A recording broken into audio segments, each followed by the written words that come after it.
Assalamualaikum warahmatullahi wabarakatuh. Rabbi syrahli sadri wa yassir li amri wahlul 'uqdatam min lisani yafqahu qawli.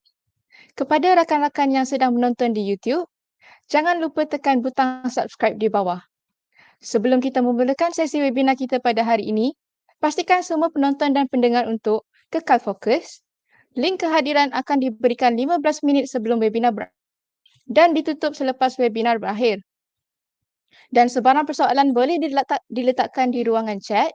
Persoalan akan dijawab di hujung sesi webinar.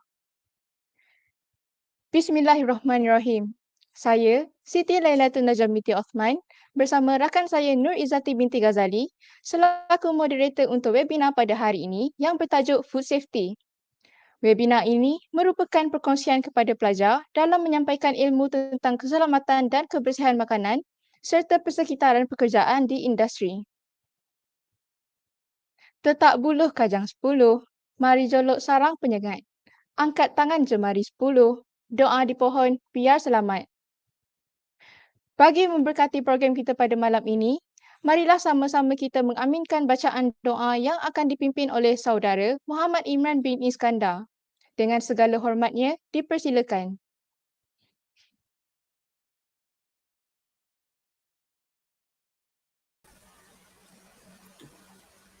Assalamualaikum. Kita mulakan program kita malam ini dengan bacaan Al-Fatihah dan doa. Al-Fatihah. Bismillahirrahmanirrahim. Alhamdulillahirabbil alamin. Ar-Rahmanirrahim. Maliki yaumiddin. Iyyaka na'budu wa iyyaka nasta'in. Ihdinas siratal mustaqim. Siratal ladzina an'amta 'alaihim ghairil maghdubi 'alaihim waladdallin. Amin. Bismillahirrahmanirrahim. Alhamdulillahirabbil alamin wassalatu wassalamu ala asyrafil anbiya'i wal mursalin wa ala alihi washabbihi ajmain. Allahumma innaka khalaqul azim, innaka samiun alim, innaka ghafurur rahim, innaka rabbul arsyul azim, innaka barrul jawadul karim. Ya Allah, Engkaulah yang mempunyai segala kepujian, Engkaulah yang berhak menerima segala kepujian, Engkaulah yang berhak menerima segala kesyukuran, Engkaulah yang memiliki segala pemerintahan, di tangan Engkau segala kebajikan, kepada Engkaulah kembali segala urusan. Allahumma ya Karim ya Rahim. Cucurilah rahmat dan rahim-Mu ke atas majlis kami pada malam ini, program Safer Food Better Health yang diadakan pada hari ini. Berkatilah ia dari awal hingga akhirnya. Ya fa'alu lima yurid. Kami juga memohon perlindungan daripada-Mu dari segala perkara yang boleh mencacat celakan majlis kami dan daripada segala perkara yang melalaikan kami dari berbuat taat kepada-Mu. Kepada-Mu jua kami serahkan segala urusan. Rabbana alaina tawakkalna wa ilaikal nabna wa ilaikal masir. Rabbana atina fid dunya hasanah wa fil akhirati hasanah wa qina azabannar. Wa sallallahu ala sayyidina Muhammad wa ala alihi washabbihi wasallam walhamdulillahirabbil alamin. Amin.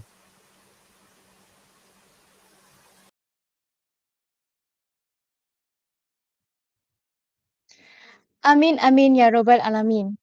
Terima kasih saudara Imran atas bacaan doa itu tadi. Tanpa membuang masa lagi, mari kita berkenalan dengan dua panel jemputan kita pada hari ini. Baiklah, saya Nur Izzati binti Ghazali akan memperkenalkan kepada anda semua siapakah panel kita. Sebelum itu, pihak kami ingin meminta maaf kerana terdapat sedikit perubahan panel kita pada malam ini. Encik Muhammad Izwan bin Muhammad Zaki yang sepatutnya menjadi panel kedua kita tidak dapat hadir atas faktor kecemasan. Encik Muhammad Izwan memohon maaf kerana tidak dapat hadir ke majlis webinar ini. Namun, beliau akan digantikan dengan Encik Rahman bin Abdullah. Seterusnya, saya akan meneruskan webinar ini dengan memperkenalkan panel kita yang pertama, iaitu Puan Nur Laila binti Mat Tahir. Puan Nur Laila binti Mat Tahir ialah pensyarah kanan Jabatan Perkhidmatan Makanan, Fakulti Pengurusan Hotel dan Pelancongan di Kampus Dungun. Beliau berusia 51 tahun dan berasal daripada Rembau Negeri Sembilan. Beliau dikurniakan 4 orang anak dan diuji dengan 2 cahaya mata kurang upaya yang mempunyai kedua-dua ciri autism dan ADHD. Selain itu, Beliau juga mempunyai kelayakan trainer untuk kursus sijil latihan pengendali makanan di bawah syarikat NHF Trading dan Akademi Latihan Kualiti Makanan. Latar belakang pendidikan beliau pula ialah beliau mempunyai sarjana pengurusan di UPM dan ijazah sarjana muda sains kepujian, sains makanan dan pemakanan di UKM. Untuk pengetahuan semua, Puan Nurlaila juga seorang YouTuber dan masih baru dalam bidang ini dan mempunyai channelnya sendiri iaitu Madam Laila's Channel. Tujuannya di situ adalah ingin berkongsi ilmu yang diajar di dalam kelas kepada penontonnya. Puan Nurlaila juga banyak berkongsi pengalaman beliau membesarkan anak autism. Ini adalah serba sedikit biodata Puan Nurlaila yang dapat saya kongsikan. Beliau akan menyampaikan talk yang bertajuk Safer Food Better Health. Seterusnya, kita beralih pula kepada panel kita yang kedua, iaitu Encik Rahman bin Abdullah. Beliau berusia 42 tahun dan mempunyai Master in Business. Beliau juga merupakan pensyarah kanan Food Service Management di UiTM Dungun. Untuk pengetahuan semua, beliau merupakan mantan koordinator dapur Fakulti Pengurusan Hotel dan Pelancongan di UiTM Dungun. Beliau akan menyampaikan ucapan yang bertajuk Safety in Workplace. Tanpa melengahkan masa, saya dengan berbesar hati ingin menjemput panel kita yang pertama iaitu Puan Nurlaila binti Mat Tahir untuk menyampaikan ucapan beliau. Dengan segala hormatnya, dipersilakan.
Baiklah Izzati, sementara menunggu Puan Laila, apakah pandangan Izzati terhadap kita punya webinar? Saya rasa kita punya webinar ini sangat bernas kerana kita akan belajar berkaitan macam mana kita menjaga makanan dengan baik berdasarkan yang kita punya tajuk iaitu Safer Food Better Health. Ya, betul tu. Ada terfikir tak tentang topik untuk panel kedua kita?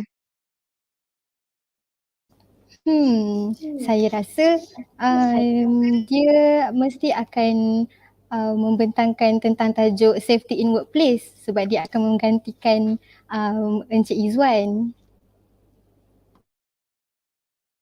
Okey, baik.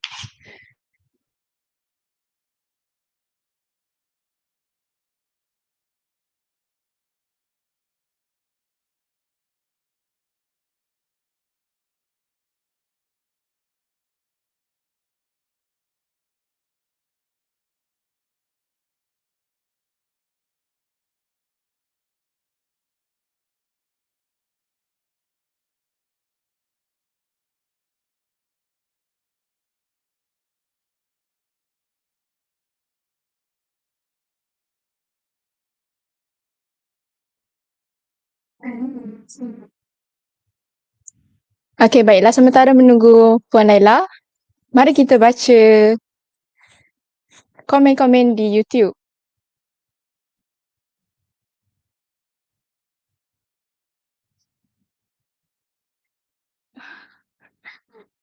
Komen dari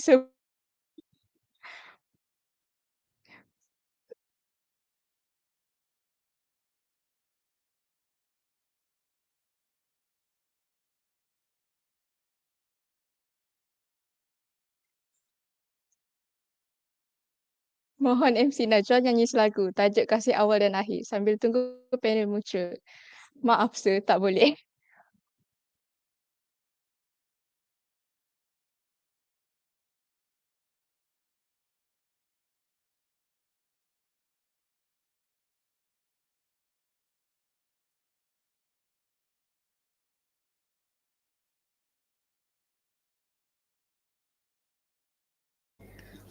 Minta mohon semua bersabar kerana kita akan menunggu panel yang pertama kita iaitu Puan Nur Laila. Puan Nur Laila akan tiba sebentar lagi. Harap semua penonton dapat bersabar.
Baiklah, maaf di atas kesulitan.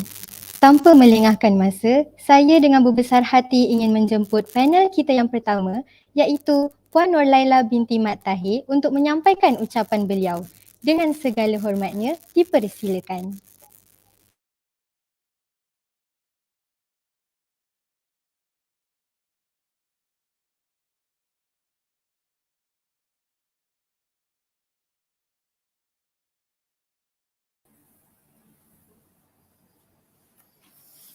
Assalamualaikum warahmatullahi taala wabarakatuh. Saya mohon maaf di atas kesulitan. Saya sebenarnya berada dalam keadaan yang online yang stabil ya. Mungkin tiba-tiba ya sebab dia dah malam kot ya, tak apa. Actually satu saya mohon maaf ya. Doakan agar Allah izinkan ya supaya saya teruskan dengan baiklah ya. Okay, auzubillahi minasyaitonirrajim. Bismillahirrahmanirrahim. Allahumma shalli ala sayyidina Muhammad wa ala ali sayyidina Muhammad. Allahumma ftah alaina futuhal arifin warzuqna fahman nabiyyin. Rabbi shrah li sadri wa yassir li amri wahlul 'uqdatam min lisani yafqahu qawli. Rabbi yassir wa la tu'assir ya karim. Okey, alhamdulillah, syukur pada Allah ya dengan kerana izin dia dapatlah saya ke sini pada malam ini untuk berkongsi lah, bukan berkata mengajar ya. Madam Laila is not going to teach you ya. Tapi sebelum saya start, saya mohon maaf sebab kadang-kadang memang beginilah yang saya lakukan, iaitu slide saya dalam bahasa Inggeris dan sometimes ada term-term yang saya rasa susah untuk saya berbicara dalam bahasa Melayu ya. So apa pun, terima kasih saya ucapkan kepada moderator yang telah mempersilakan saya. Kita melihat kepada tema yang dipilih untuk saya, alhamdulillah, just nice, kerana seperti mana yang mungkin anda tahu, yang 7 Jun ya 2022 ataupun dengan kata lain setiap 7 Jun setiap tahun ya, bermula daripada 2018 kita menyambut World Food Safety Day lah ya, dunia menyambut World Food Safety Day. Jadi dan tema yang dipilih untuk tahun ini adalah Safer Food, Better Health. Jadi saya rasa pemilihan tajuk ni masih alhamdulillah valid lah ya, walaupun kita dah meninggalkan 7 Jun tapi kita masih belum meninggalkan bulan Jun ya. Saya sendiri pun baru menyambut hari lahir saya yang ke-51 pada 20 Jun lepas ya. Jadi doakan saya, insya-Allah ya. Saya bukanlah yang terbaik antara anda semua, tapi ini adalah satu kesempatan ya. Okay, next slide please. Okey, sebagaimana yang kita tengok tu ya, logonya menunjukkan World Health Organization untuk World Food Safety Day lah, itu adalah gambar dia lah ya. Okey, saya nak tanya siapa dia yang duduk celah-celah tu? What is that particular microorganism? Ya. So kalau saya boleh direct dengan you all kan, of course you akan jawab kan, siapa dia tu? So ada orang nak jawab. So since tak ada lah kot ya. Okay. That is actually our best friend. Yeah, nama dia Salmonella. Not to say a best friend, it's actually a culprit. Yeah, a culprit or something which is not being welcome to the food. Yeah. So dia adalah antara yang glamour lah ya. Salmonella ni dia ada banyak ya. Kita ada Salmonella typhimurium ya. We do have also Salmonella puna, Salmonella enterica. So there are so many types of Salmonella ya. Okay, next slide please. To the moderator, if I can control it myself, tapi saya tak tahulah ya. So saya minta maaf sebab ini adalah pengalaman baru menggunakan StreamYard ni ya. Okay. Next slide please, if possible. Yeah. Okay, dan sebagaimana saya terangkan ya, like I told you just now, actually the consumption of safe food is actually having immediate and long-term effect, long-term benefit to people, planet and the economy. It's not just for short-term. As one of the lecturer teaching the subject food hygiene, and I was like, even last time they gave me food safety management, I do teach also some other subjects such as nutrition, food science. Okay, why I'm telling you all this? Yeah, because one of the subject, for example, food science, we discuss about the quality. Yeah, quality attributes of food. Dia ada kaitan ya. That's why saya cerita, tarik fokus you. What is it actually? Ya, kalau student tengok, ya, there are so many there are so many quality attributes of food. Ya, antaranya dia taste good, ya, They smell good, the texture nice, the colors look so nice. Yeah. And last but not least, for a lecturer who is actually now teaching the degree subject, HTF 677, yeah, my subject is halal quality standard, halal and quality standard in the food service industry. So talking about quality is not just the taste of the food. It's not just the color, it's not just the appearance of the food, but it is also safety. Ya, sebagai seorang pensyarah yang mengajar subjek food hygiene, of course ya, saya memang mengutamakan food safety. Saya selalu beritahu, ya. And as you said just now, Madam Laila adalah juga certified trainer under the kementerian, ya, the Ministry of Health Malaysia. So nombor sijil KKM 0079/98. Apa makna dia? Saya antara yang tua lah ya dalam trainer yang diiktiraf oleh Kementerian Kesihatan. So talking about that also. Apa kaitannya pula? Okay, next slide please. Kita kena tengok banyak. Kita dig ya, we trying to see what is it. Okay, ini saya tak naklah detailkan, but everybody knows. But this is according to one research in the US, the most important food safety issue to consumer, which is produced or published in March 2021. You can see, apa tu yang besar, lebih kurang besar. Kalau mata tua saya ni, I look it as the chemicals, including carcinogens, and the chemicals are the issue. Itu yang saya pergi pasar, saya dengar ya, Madam Laila ni macam inspektor kesihatan sometimes, saya tanya, Kak, saya kata, santan, saya mula-mula tak ada tiba-tiba nak kata, I'm one of the lecturer at UIM, tak adalah, tak cakap pun I'm a certified trainer, tidak. But I do ask, macam mana indirectly, puan, kakak, or maybe encik, macam mana santan yang banyak-banyak ni boleh jual, dia tak rosak ke? You get me or not? Sebab ada isu saya jumpa di Dungun, pelbagai isu, katanya ada satu chemical, saya tak tahulah apa nama, saya tak sempat lagi buat kerja rumah, baru je saya tahu maklumat ini bulan lepas. Katanya ada sejenis bahan kimia yang diletak dalam santan di pasar itu, bukan semua kedai, tolong bukan semua, tapi ada di antaranya, so that the santan, the coconut milk can stays longer.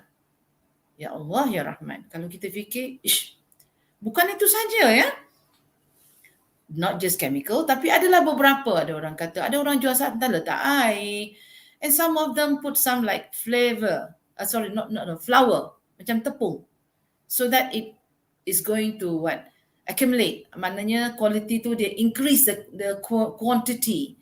Oh my goodness, saya teringat subjek saya halal. Halalan thayyiban means it's not just free from proportion of the pig DNA, but it must not trying to cheat the consumer, or we call it fraud. It is against, if let's say you dapat you punya halal certification, suddenly you were caught when the auditor or the halal auditor come and they notice that you put some like kind of flour, tepung dalam santan, your certificate, the halal certificate might as well be withdrawn. Bahaya. So itu yang sedikit je saya nak katakan. In fact, kalau you belajar food science dengan Madam Laila, I do talk about flavoring agents, the chemicals, the coloring, the emulsifier. Those are all the chemicals, but not telling you all the chemicals used are poisonous. Tapi be careful.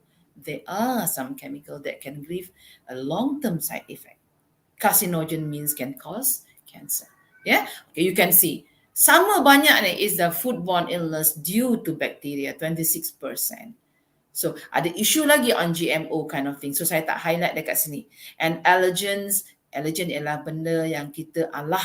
Kalau dalam makanan, allergens are commonly protein. So ada pesticide dalam makanan, macam-macam. And if you can see, Madam Nolaila, I teach you also on the HACCP, the hazard analysis critical control point, I dah cakap dengan you. My food flow or the concept from the farm to the table, it's not focusing on apa? First is purchasing. No. In fact, Madam Laila always told the students, it started from the farm label. Yeah. All types of contamination. I bagi satu contoh. Yeah. Nowadays, kita nak kawal pest. Betul tak? Yeah. Kita pun spray dekat sayur. Day to day, when I read the journals, they say there is a tendency of our farmers use more. You get me? I repeat again, using more of the chemical, the pesticides, or can be insecticides. Yeah? Why? Mungkin dia dah tengok rintang. Yeah? Yes, there are some survey or research done in the UK telling that day in, day out, from day to day, those pests is more resistant to those chemicals. What does it mean? They got to spray more chemicals. Betul. So that is one of the issues. Termasuklah antibiotics. People talk about ayam, chicken. When you eat chicken, it is not just chicken, but plus the hormone kind of thing. They might have the issue on getting the hormone from the porcine animal, yang tidak halal. So it is actually not halal. Halal is why I do mention about halal, because dia menyangkut, it contributes also to the safety issue. Yeah, I heard, I noticed chicken, for example, the use of antibiotics. There are some, sorry that I cannot remember to tell you here, that can bring carcinogenic effect. Maknanya apa? Can cause cancer long term. Why they give antibiotic? Yeah, to fight some diseases. And the hormone, sometimes there are some hormone, the chemical I do not know, but it contributes to the kind of carcinogenic effect. So there are so many issues. Yeah, bila kita tengok, Allahu Akbar. Sometimes we got this in mind. What if, we are very health concerned. Kalau health concern, memang tak mau makan banyak lah. But sometimes you have to get some knowledge. You have to make yourself updated to these kind of issues. So this had been highlighted by the World Health Organization. So these are having interactions or kind of contributing factors to the safe food. Like I told you, if I go for the quality attributes of food, I would choose safe food. Yeah, okay, next. I won't spend so much time on this slide. Okay, next, please. Okay. One of the mission, or not to say mission, one of the lines, they call it the guidelines for the food safety day, World Food Safety Day for this year is, it is everyone's business. What does it mean? Kalau you tengok, I selalu tanya kat budak, my student lah, not to say budak lah, my student. You know what is the word integrative? And when I teach you integrated pest management under the pest control, because in the subject of food safety, we do learn about pests, because pest is one of the carrier of the microorganisms. Betul tak? Okay. So tinggalkan, we leave our integrated. So integrated means this is a shared responsibility. Yeah? Talking about food safety, it is a shared responsibility. Yeah? Contoh, for example, we just passed our Ramadan month last time. There are so many people coming to have like the food handling cost, because the government of Malaysia had put into the food hygiene regulation 2009 for those food handlers, or those people who want to handle the food must abide with two things. Yeah, the first is typhoid injection. The second is going for the food handling course, a 3 hours course. under the bahagian keselamatan dan kualiti makanan Kementerian Kesihatan Malaysia. So that is a role which the government should play. So happy lah Puan Nolaila ni as a certified trainer of the KKM. Many people come for the course because they want to have this kind of license from the PBT. What is PBT? Pihak berkuasa tempatan. Here we got Majlis Daerah Dungun lah. Kalau pekan-pekan lah. Kalau temeluh-temeluh lah. Yeah? Okay. Because without these two things, yeah, the typhoid injection and the other one is the food handling cost, people are not allowed to sell the food. Kalau saya tengok, in fact, you jalan dekat pantai Teluk Lipat Dungun tu, you see there are so many, not so many lah. There are a few stall, not to say stall because stall is gerai, right?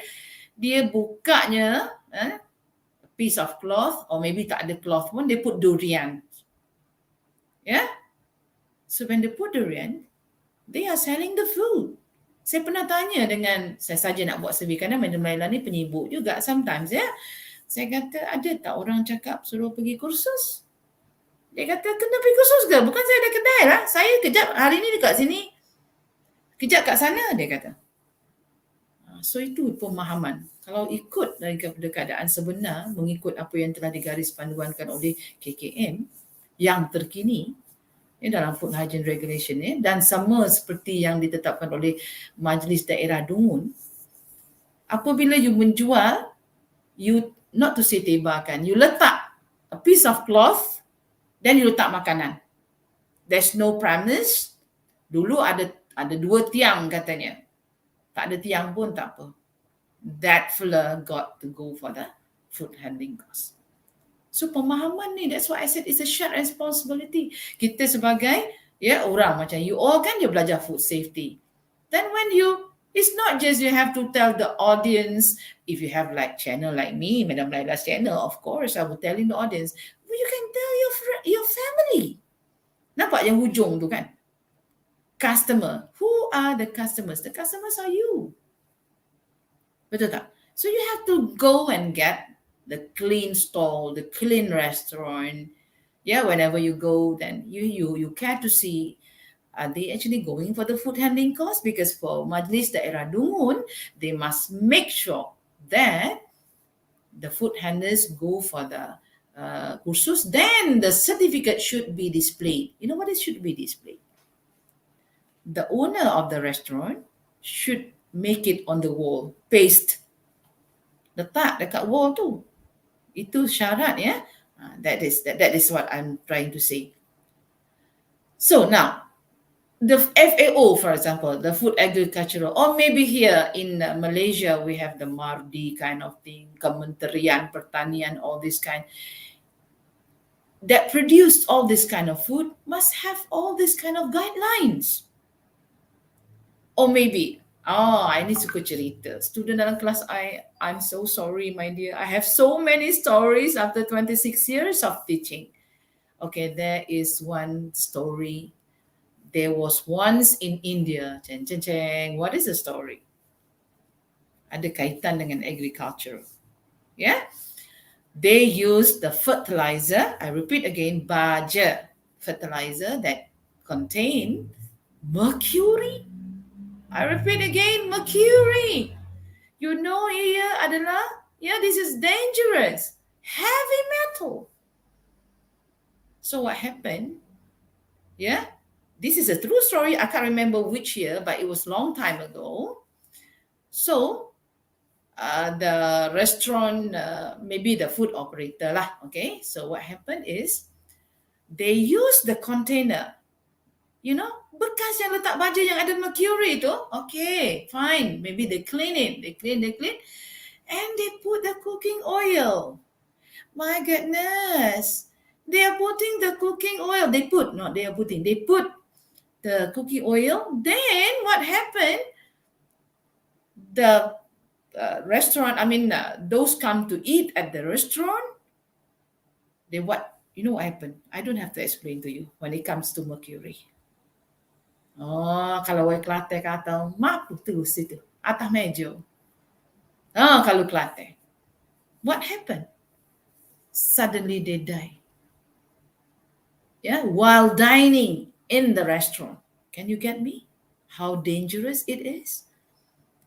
It is telling in the agricultural or kind of Kementerian Pertanian should educate the farmers. Oh, this is chemical because as I told you, I don't have to teach you, my dear. You know already. There are 3 hazards: the physical, biological, chemical, and the mercury is chemical.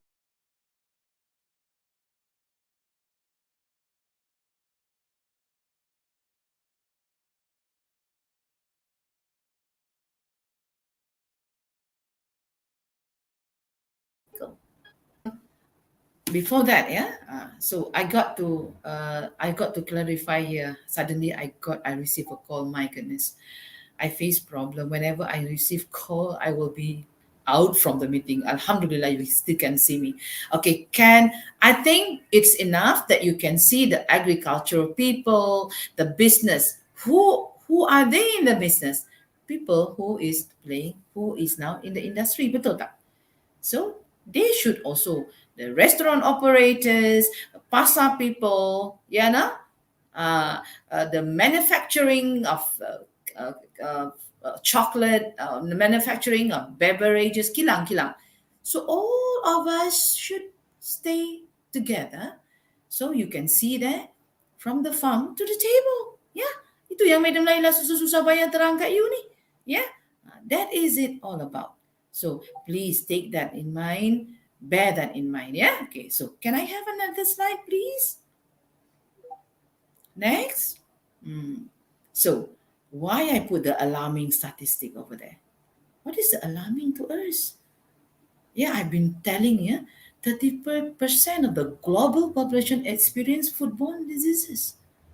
And the most common one is actually as you can see, the salmonella, the E. coli, the cholera, all that kind of foodborne diseases.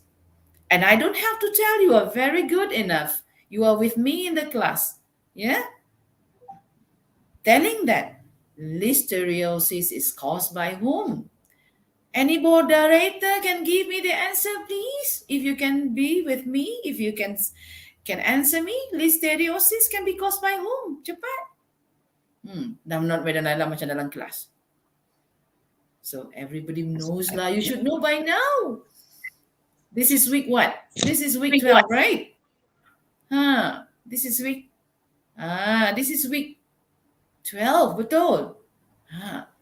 Listeriosis is caused by Listeria monocytogenes that can be found in milk. And listeriosis is dangerous. Yeah? Why? It can cause miscarriage to the pregnant woman. Macam tu. That's why I say to you, whenever you learn things with your lecturer, you have to be able to apply. InsyaAllah, panjang umur, murah rezeki. Cik moderator will be puan moderator. Take care of your baby not the baby lah, the janin orang kata inside your body, because you should avoid taking contaminated milk. Okay, itu alarming statistik yang pertama. What else?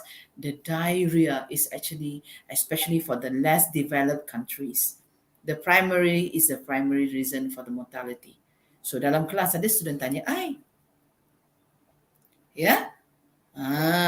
Dia tanya I. What is actually, why diarrhea can cause death? It's easy one. When you suffer from diarrhea, you will be losing some of your water. Yeah, your body will lose water.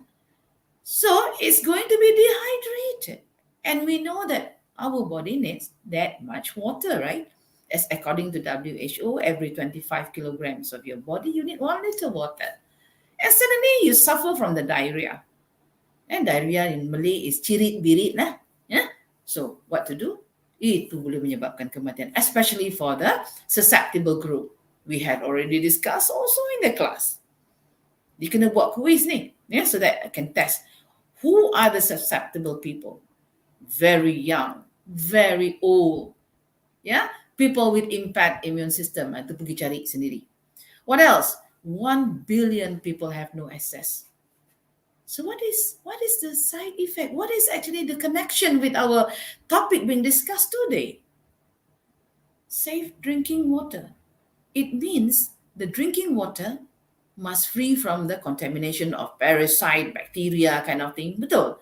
So when we when we drink the contaminated water, tak payahlah I cerita kat you. I suka sebut my friend, nama dia N-amoeba histolytica. This is one of the what? Protozoa. Yeah, in the water. Contaminated water that can cause dysentery. You know what is dysentery? Dysentery is actually going to be what? Bloody stool, loss of water, vomiting and all that. Yeah, so you have to check. That is why diarrhea can cause kind of thing, and contaminated water supply can cause amoebic dysentery. So that is very, very important. Not just thinking about the food, but also the water. Itu sebab bila Madam Laila bagi kursus dekat food handling course under NHF Trading, Madam selalu kata, nak kalau orang tu jual air, I kata, adik, you jual air kan? You pakai air apa? Because there are some cases, not to say some lah kot, there a few that being caught, they simply put the tap water. They use the tap water, they put some ice, they put the kind of like orange, whatever, then it's but if they don't know what is critical for the safe water, they will do the thing. Itu maksud saya. You got to make people understand. Kalau dekat hotel, we use potable water. Potable water means water that is safe to be drink. Tapi apa yang berlaku? What is alarming such a thing? Nowadays, 1 billion people have no access. Kesian, they are very poor country, for example. Minum pun air sungai, as river had been contaminated so much, kan? And you can see, and as you can see, 297,000 children, sama juga, being suffered a lot, die every year due to the kind of poor sanitation, poor hygiene, unsafe drinking water. That is according to WHO and UNICEF 2019. Okay, now what else? Cepat. Next, please.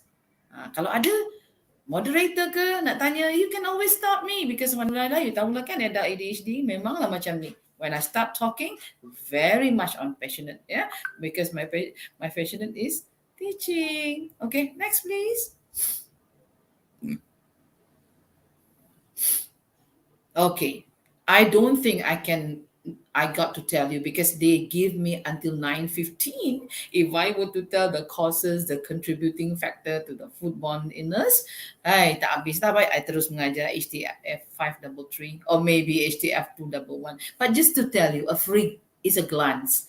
5 of the important factors. Okay, for example, contamination, as I told you, from farm to the table.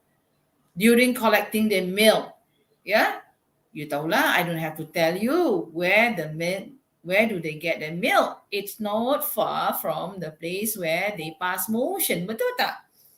So, or for example, improper practice or unhygienic condition, it can make the milk being contaminated. Or maybe during slaughtering, the meat might be contaminated during the slaughtering process.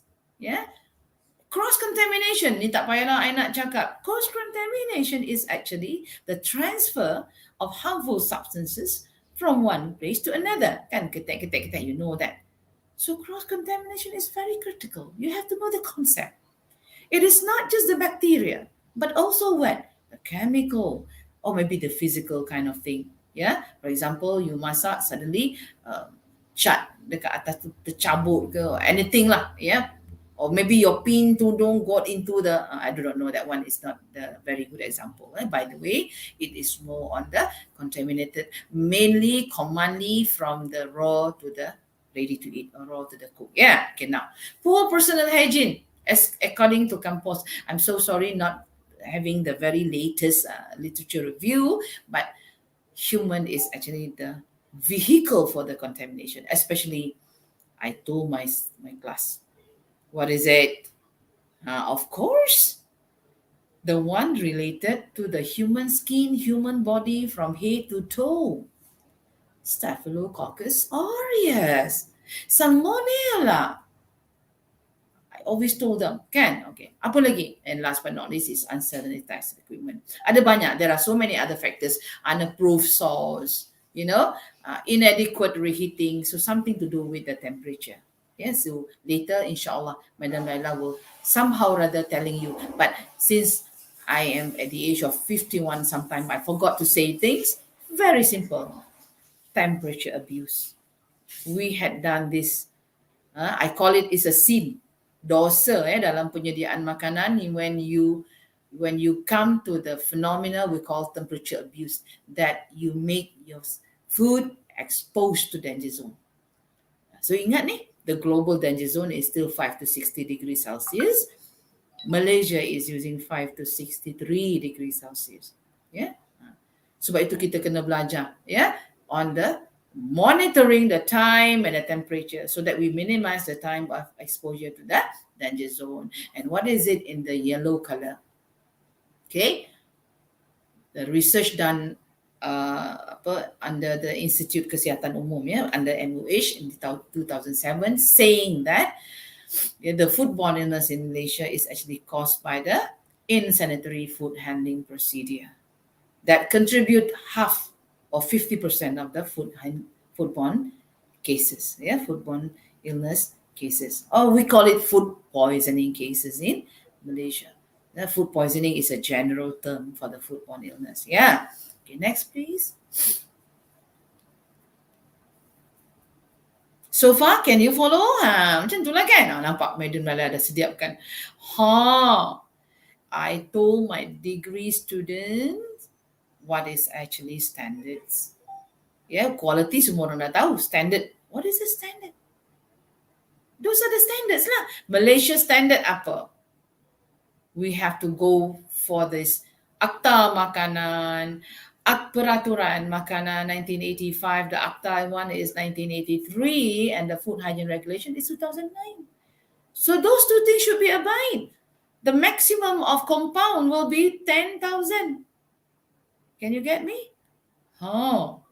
So I list down all the major foodborne diseases that I give you until 4. It can be more, but I give you the most popular one. Yeah. And as according to the Blackburn, 2002, saying that all this kind of diseases, or the sickness caused by eating contaminated food, I don't have to tell you cholera is actually caused by Vibrio cholera. Hepatitis A is caused by the hepatitis A virus. Dysentery, we just talked just now. Salmonella typhimurium is the one who caused the typhoid fever. That's why everybody here, you have to go for the typhoid injection. So because of all this kind of foodborne diseases, they share the same major symptom, the acute diarrhea. Remember what I said just now.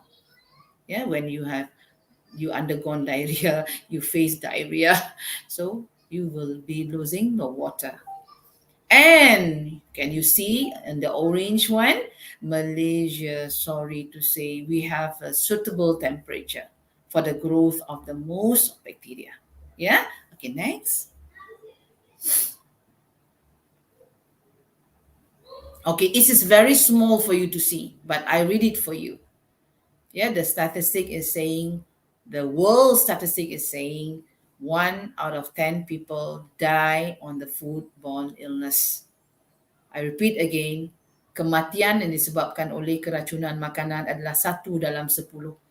Kalau dalam segi populasi dunia, kalau tak silap saya lah, 600 juta kematian. Dan saya dah buat dalam konten Madam Laila's channel untuk last year. Memang ini adalah fakta yang menakutkan.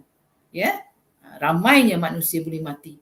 And ada di bawah itu sebenarnya diberikan they give some guidelines what is how you choose the food during the pandemic.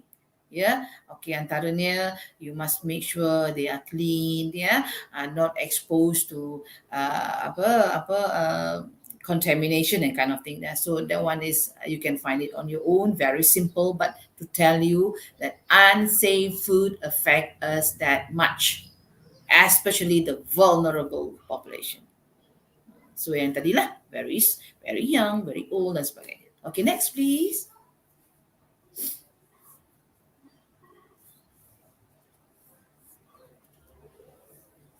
Can I have my next slide please? So this is very critical, right? So this is another kind of revision for you. We talk about the cross-contamination. That's why we have to separate the use of not just chopping board, but also knife, your hands. When you touch the raw, then don't touch the cook or ready to eat. Because if I were to ask you the cross-contamination in class, there are so many ways, not just putting the raw food above the cook, but it can also be not properly practice hand washing, then it can cause that. Okay. Chill, what is it? You have to monitor the temperature. Cold food should be kept low or below 5 degrees Celsius. The cooking or the hot food must be maintained at 60 degrees above. Those are the concepts. So I don't want to teach you that much. I'm just sharing what is it safe food? How can we go about to prepare the safe food, and what are the side effects? Okay, next please.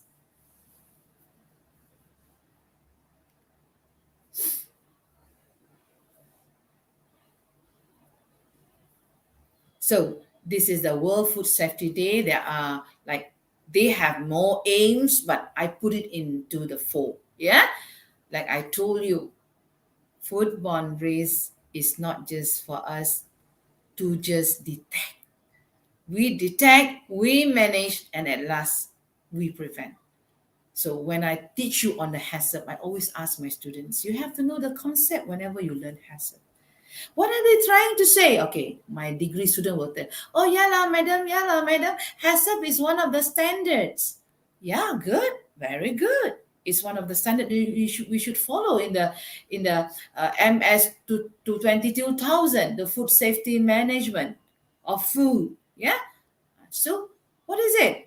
So the process, the 7 principles can be subcategorized or can be concluded as first identifying or detecting, then we assess along the way what is actually the type of the risk.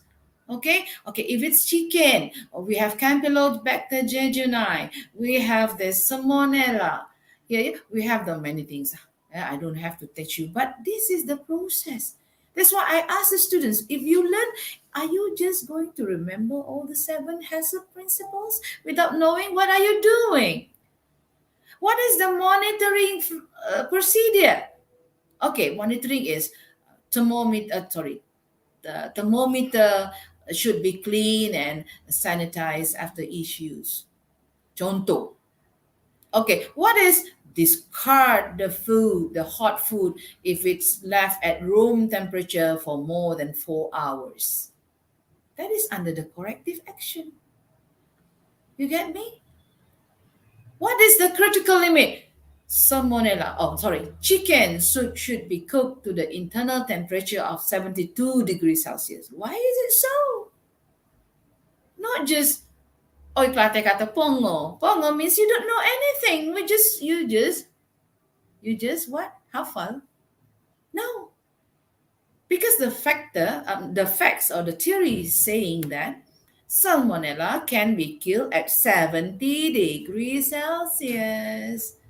That is why you have to heat or cook the chicken to the minimum temperature of 72. You get me? Because to make it a bit higher the temperature. Yeah, and I don't have to tell you what is actually the safe food from the farm to the table. It's not just at the farm level, when cooking, storing, towing.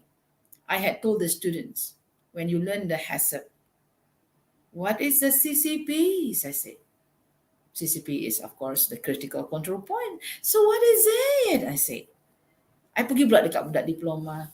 Sayang, what is actually the CCPs? Can you give me one example? Lawan dia sembilan kata, berpuluh-puluh dia tanya dia macam tu.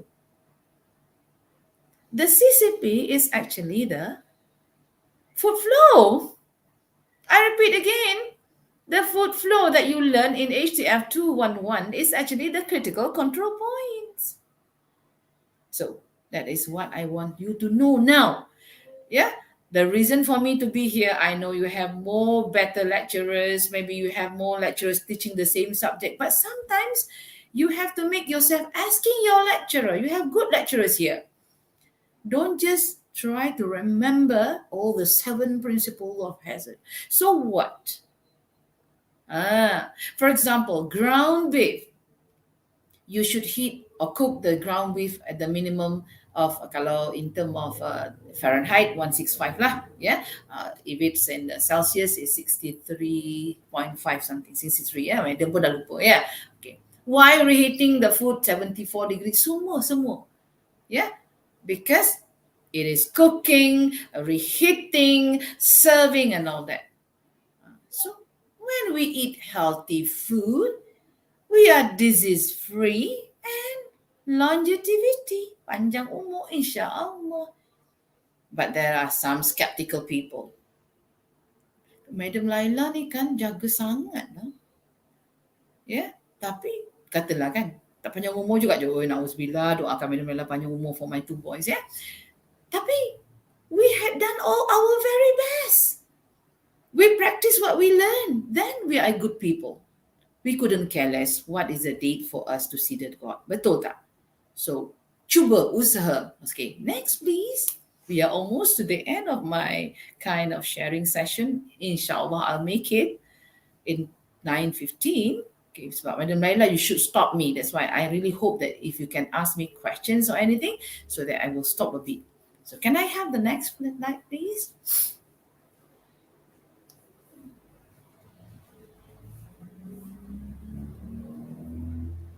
Okay, the 5 keys. Again, I'm actually repeating the same thing, but to make things more and more vivid. You know what is the word vivid? Clear. For you to see it clearly. Cook thoroughly. I kesian student I. Selalu salah eja. Cook thoroughly, madam. No, it's not thorough. Thorough. Thorough means very well. If it's cooking, it must be exceed 60 degree. Yeah, Malaysian standard is 63 degree. And you have to separate. Tak payahlah tanya, why separate the raw and the cook? You have to remember the concept. The main concept we are talking about is the cross-contamination. I wonder some of you did not get the full marks for this. For example, I give you define cross-contamination. You just define, but if it's 4 marks, you are not just defining. You should give examples. Yeah. Keep clean. You know, clean means hygiene. And when people talk about personal hygiene, Madam Laila always told you, when it comes into people, personal hygiene means not just one, not just having short fingernails, short hair, pakai apron kind of thing. No. You have to subdivide it into the 3 main area on the personal hygiene. That's how you lost your marks. You don't get 10 marks, you get 3 marks only. You know why? For the personal hygiene, there are 3 elements. Your personal health, personal cleanliness, that you mainly get marks on the cleanliness, where apron, clean apron, no short fingernails, what else? Tapi you tak subdivided into personal health, good personal cleanliness, and last but not least, good personal habit. 3 marks from each section, and because you give me 3, I give you a bonus, then 10. So people keep on telling short fingernails apa lagi jawapan? What is it? They forgot that all the food handlers must go for the typhoid injection or vaccine, so that it is for his or her health. Yeah, those who are not who have running nose, for example, avoid themselves from handling the food. For example, you can handle the garbage on that day when you, or maybe you can apply for MC, medical leave. So that is on the health. On the habit, do not spit in the sink, do not smoke while handling food. That is what I mean by that. So keeping food at safe temperature, it means that we are trying to prevent the exposure to the temperature danger zone, or avoid ourselves to temperature abuse the food. Macam tu. And last but not least, water. Not just food, but water. Yeah, and the raw materials. Okay, the thing next is just that what I have said again and again, that 1 in 10, and there are 200 kind of diseases or foodborne diseases. Yeah. Okay. So can I have the next one, please? Okay, now we come to the most, the primary issue. What does it mean by the safer food, better health? When the food is not safe in a way that they are contaminated by the chemicals or maybe bacteria, there are, I can list down to 5 long-term effects. Could you please highlight the word long-term effect? Kidney failure is caused by the hemolytic uremic syndrome. You know what is HUS? This is caused by E. coli. Yeah? There is an infection to the digestive tract. I don't have to tell you. In nutrition, starts from the mouth to your anus is actually the digestive tract, But when the E. coli or kind of Shiga toxin, yeah, you could ingat all these things. E. coli is Shiga toxin. What else? There are so many names for E. coli. Yeah? The other one is, we call them traveler's diarrhea. Why? If one person in a family got E. coli intoxication, it will be the mama, the papa, the siblings, because we share the same toilet facilities. So can you see kidney failure? Sorry to say. And when I teach nutrition, I always told my students, if you love yourself, love your kidney. Because kidney is the main kind of, what is kidney? For your balance, a balance of anion, cation, for the balance of the water. When is it that you have to absorb more water and make it lighter color urine? When is it when you have to pass a little urine? When how this kidney work together with a kind of hormone, antidiuretic hormone, ADH. So these are all the things. Kidney is very critical, very important. So when you are infected by this kind of bacteria, not just E. coli, sorry, there are so many. I highlight one is the most. Okay, so you have kidney failure, not you, people out there. Okay, food poisoning is the permanent, can cause temporary or permanent in terms of the long-lasting bowel dysfunction, meaning to say it's cause inflammation. You know what is the gut? You perut lah, usus lah, yeah? The lining. Yeah, the lining. I don't know what the bacteria is doing until it makes the gut, yeah, the permanently or temporarily damage of the lining of the gut. Yeah. Okay. Brain damage, my goodness. Brain damage you. So because some of that bacteria can infect the brain to the extent. Don't ask me how they go from the gut to the brain. Yeah, but that happens. That happens. You ask a medical doctor, how come? It infected the brain is so far away from the gut. No, I remember my professor said. I love this professor so much. The microbiology one, Professor Dr. Salam Babaji. I call him Pa or Baba. He said to me, when they talk about the meningitis kind of thing, brain damage, how to say, I'm not teaching about the nutrition here, but meningitis is something that when you have it, somehow or other, long term, it can affect so much on your brain. When it affect your brain, it affect your speech, it affect everything. Yeah. So go and Google what is actually meningitis. And some of the meningitic people, they will die based on their tolerance to the infection lah. Okay, if they are very susceptible, they can simply die. But I have one friend, she also got meningitis when she did her kind of master in the US, but she managed to come back. But maybe she's healthy, I do not know, but the late my friend, the late somebody had already passed away, but not according to meningitis. But I do not know. Sometimes when it is long term in your body, everything can happen. Yeah. Okay. What is the central nervous system? I'm telling you. I give you one example. What are they? Which are they? Clostridium botulinum. Okay. How it affect you? Okay. Listen. Paralyzed, seizure, hearing kind of thing. Okay. One of the symptom of botulism.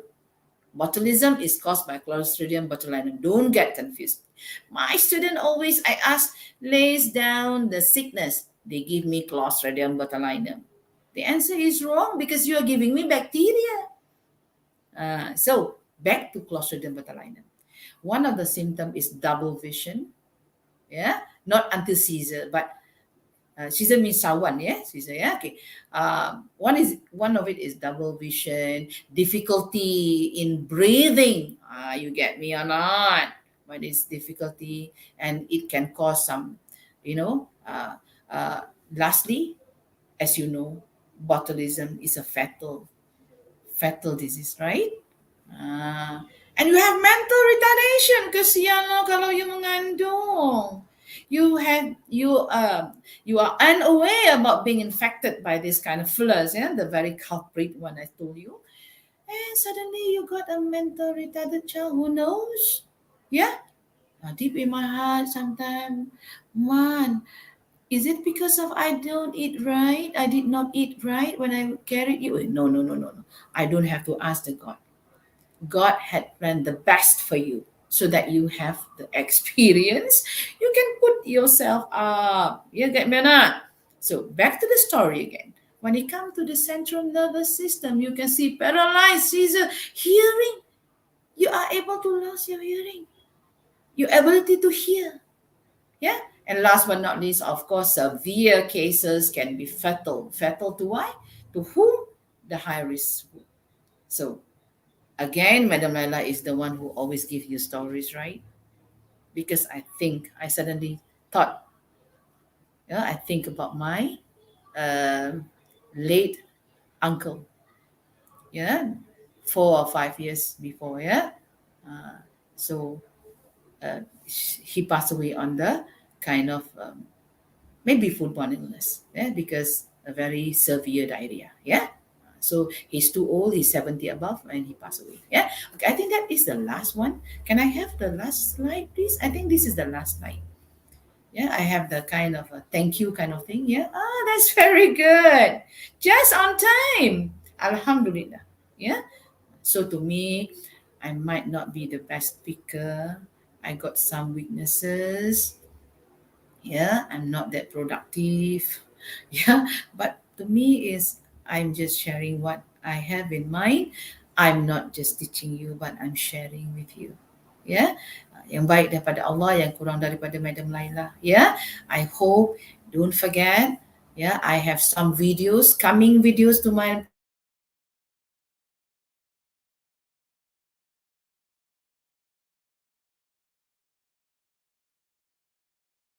So, any more questions?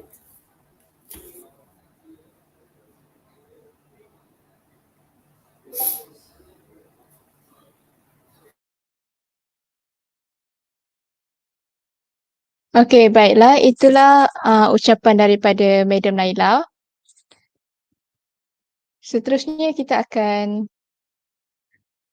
ke panel kedua.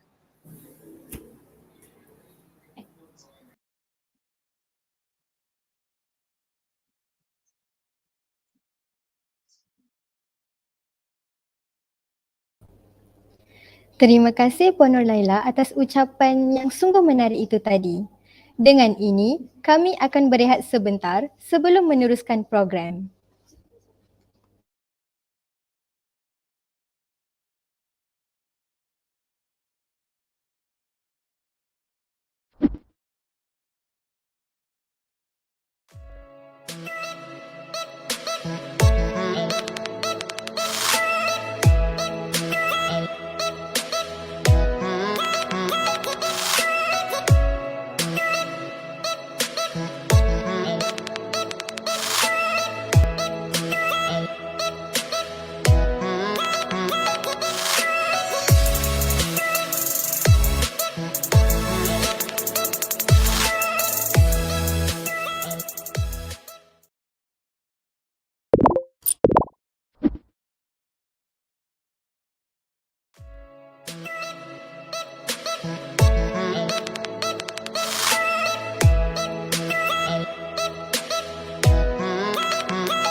Baiklah, kembali lagi kita dalam webinar Safer Food Better Health. Bagi meneruskan majlis, saya ingin menjemput panel kedua kita iaitu Encik Rahman bin Abdullah untuk menyampaikan ceramah beliau. Dengan segala hormatnya, dipersilakan.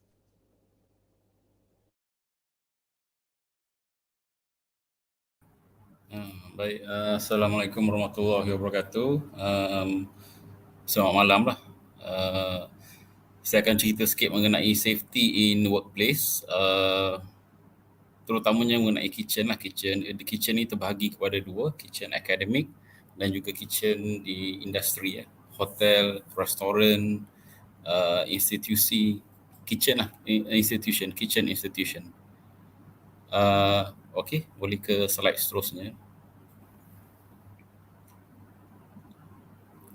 Okey, boleh ke slide seterusnya. Okay, yang kita akan cerita sikit mengenai safety ni di tempat kerja. Kita akan sentuh mengenai grooming, common sense, fire emergency, kemudian knife, heat and liquid, dan kemudian diikuti sedikit lah sebab dia banyak bahan dia. Cuma yang common sense punya bahan yang ada di dalam emergency toolkits sekiranya berlaku kecemasan tu, apa kita nak buat dan apa bahan yang ada dalam toolkits tu. Yang itu kita cerita serba sedikit lah. Okey, kita pergi pada grooming terlebih dahulu. Terus ya, pergi pada grooming. Kalau dalam kitchen ni groomings, basically kita pakai uniform. Kalau uniform kitchen ni basically secara asasnya memang warna putih lah. Tapi sekarang ni trendnya berwarna-warni, ada yang merah, ada yang hitam, hijau pun ada, kelabu pun ada, yang denim pun ada. Asalnya warna putih ni supaya kita bekerja di dalam kitchen ni, masa kita mula bekerja sehinggalah kita habis bekerja ni, pakaian kita ni dia nampak bersih. So bila dalam keadaan dia nampak bersih tu, maksudnya tata cara kita buat kerja dengan cara kita menjaga kebersihan tu dia nampak dekat uniform lah. Maknanya kalau uniform tu bersih, maksudnya cara kerja kita ni bersih. Maknanya kat situ dia memberi satu perception yang baik lah terutamanya kepada pelanggan, terutamanya kepada orang yang train kita ni, ataupun supervisor kita ataupun chef kita ni. Kemudian biasanya uniform ni dia 2 layers. Dia 2 layers ni saya tunjuklah. Biasanya kita ni dia 2 layer. Dia satu kat sini kita tutup ke dalam. Yang ini ke dalam, yang ini kat luar kita tutup. So dia mesti double layer.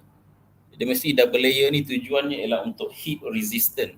So heat resistant ni biasanya dekat dada lah. Sebab bila kita berdiri depan stove ni, dia panas. Terutamanya bila kita duduk ni 8 jam, 10 jam. So dia akan panas sikit kat dada tu. So bila kita pakai double layer ni, dia kurangkan heat penetration tu. So maknanya kita berada dalam keadaan yang selamat sikit lah. Kalau macam zaman sekarang ni memang ada chef jacket yang nipis. Jacket yang nipis. So bila kita nak pilih chef jacket ni, untuk kalau kita diberi pilihan lah, kalau kita ni diberi pilihan kat tempat kerja kita ni, kita boleh pakai chef jacket yang boleh dipilih, cari yang double layer. Sebab sekarang ni memang ada chef jacket yang single layer. So kalau single layer ni biasanya fashion lah, dia lebih kepada fashion sense lah, nak senang dan kemudian dia ringan. Sebab chef jacket ni bila dia double layer biasanya dia berat sikit berbanding dengan yang single layer. Okey. Kemudian dekat uniform kita ni biasanya kita akan letak sedikit peralatan, macam stationery kita akan letakkan dekat. Biasanya chef jacket ni dia akan belah kiri ni kita akan letak marker ataupun kita akan letak pen biasanya. So yang itu boleh, tak ada masalah. Cuma ada trend lah. Dulu ni ada satu trend ni, dia orang letak paring knife kat dalam poket depan ni. Dia letak paring knife, dia letak pillar, ialah benda-benda yang tajam lah. So benda yang tajam tu dia letak dalam satu sarung getah ataupun leather, and then kemudian disimpankan dalam poket. Seeloknya janganlah, sebab dia banyak kes pelajar ataupun pekerja ni dia tak perasan bila dia letak macam itu. Kita tak tahu leather tu bagus macam mana ataupun pisau tu tajam macam mana. So bila diorang ni bergerak, dia kena kat dada ni. Bila luka kat dalam kitchen ni dia satu perkara, terutamanya kelas akademik lah. Dia satu perkara bila kita pakai chef jacket yang putih, tiba-tiba darah mengalir, dia satu baju ni dia basah dengan darah. So ada orang ni yang kita tak tahu yang bekerja dengan kita ni dia takut tengok darah ke ataupun dia tak takut.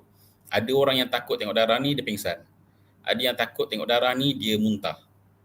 Terutamanya bila chef jacket kita ni putih tiba-tiba jadi merah. So itu mewujudkan panic situation lah. So panic situation kita tak nak dalam kitchen. So nak mengelakkan perkara tu, benda-benda yang tajam jangan pakai ataupun disimpan di dalam chef jacket tu. Okay. Kemudian boots and socks. Kalau boots ni paling mudah sekali nak faham safety boots lah. Safety boots ni kalau ikutkan tak mahal sangat, tak murah sangat. Dia dalam kurang daripada 100 kita boleh dapat satu safety boot yang bagus. Safety boot yang bagus kita nak tengok dia dekat telapak kasut tu yang depan tu dia mesti keras. Dan sebaik-baiknya dia keras tu di dalam tu dia mesti ada besi. Dan kemudian dia punya tapak tu ialah tapak getah yang tidak licin. Itu safety boots yang bagus lah. Dan kemudian sama ada dia bertali ataupun tidak bertali itu bukan satu masalah yang besar. Yang itu maksudnya kalau contohnya ada barang berat jatuh di atas kaki kita ataupun barang yang panas jatuh tumpah di kaki kita, insya-Allah tak kena lah. Kaki kita ni selamat lah. Sebab bila kaki ni kena biasanya lah cuti lama. Dia cuti lama. So bila cuti lama ni dia efek lah. Dia efek kalau kelas akademik dia akan efek maknanya cuti panjang. Kalau kita bekerja ni dia efek lah cuti tahunan tu dia jadi panjang juga. Socks ni satu benda keperluan sebenarnya. Ramai salah faham bila kita tak pakai socks ni sebab dia orang rasa macam siapa nak tengok. Bukan nak tengok masalahnya. Socks ni dia lebih kepada kesihatan kaki kita. Kalau kita asalnya semua orang ada pengalaman ni dekat sekolah ke ataupun di tempat belajar kan. Bila kita pakai kasut tak pakai sokken ni daripada pagi sampai petang ni, biasanya kaki kita tak selesa lah. Bila dia balik tu kaki tak selesa, dia rasa macam sakit, dia rasa macam tak selesa. Besok nak buat lagi benda tu, kita nak buat benda tu berulang kali tiap-tiap hari. So kaki lama-lama sakit. Sebab kita nak berdiri bukan kejap, kita nak berdiri sekurang-kurangnya kalau kelas akademik 5 ke 6 jam. Kalau kita bekerja 8, 10 jam, mungkin 12 jam. So dia lama. So untuk kesihatan kaki tu, untuk pastikan kita ni selamat bekerja, pakai safety boots bersama-sama dengan stokin. Itu penting. Sebab tu kalau kita tengok dekat buku manual safety kitchen di beberapa hotel, memang dia tekankan, dia tulis secara spesifik, socks with boots. Dia akan bagi tahu secara spesifik. Dia tidak akan bagi tahu boots saja, mesti bersama dengan socks. So sebab dia is very important. Okay. Kemudian nombor 3, nails and hair. Nails ni dia banyaknya lebih kepada orang perempuan. Nails ni ada orang perempuan ni yang dia fashion kan. Dia fashion, ada warna biru, ada warna pink, dia macam-macam warna lah. So bila warna ni biasanya kukunya akan panjang. So bila yang itu bahaya, sebab risaunya patah. Dia masa bekerja tu patah. Dia ada case dia pakai mixer pastry tu berpusing, and then kemudian dia nak alihkan dough tu, kuku dia yang panjang tu dia keruk tu, and then kemudian mesin tu berjalan ikut masa, kuku dia sangkut. So kuku dia sangkut, dia tak sempat keluar, patah. Kuku patah ni kita tahu sakit kan. Dia sakit dia sampai ke urat, dia sampai ke saraf. So kita tak naklah benda-benda macam itu. Kalau yang lelaki, kuku kena pendek lah, sebab kita handle makanan, dan kemudian ialah benda yang di bawah kuku ni boleh jatuh di dalam makanan dan memang kita tak nampak lah. Dia akan jadi makanan yang tak bersih. Rambut ni untuk dua-dua, lelaki dan juga perempuan, sebab ada perempuan yang ialah dia tak pakai tudung kan, so dia pakai topi. Boleh di dalam kitchen boleh pakai topi, tapi rambut kena diikat dengan baik, dan rambut tu tidak boleh dia kena tutup juga dengan hairnet. Kalau yang lelaki biasanya dia pakai chef hat lah.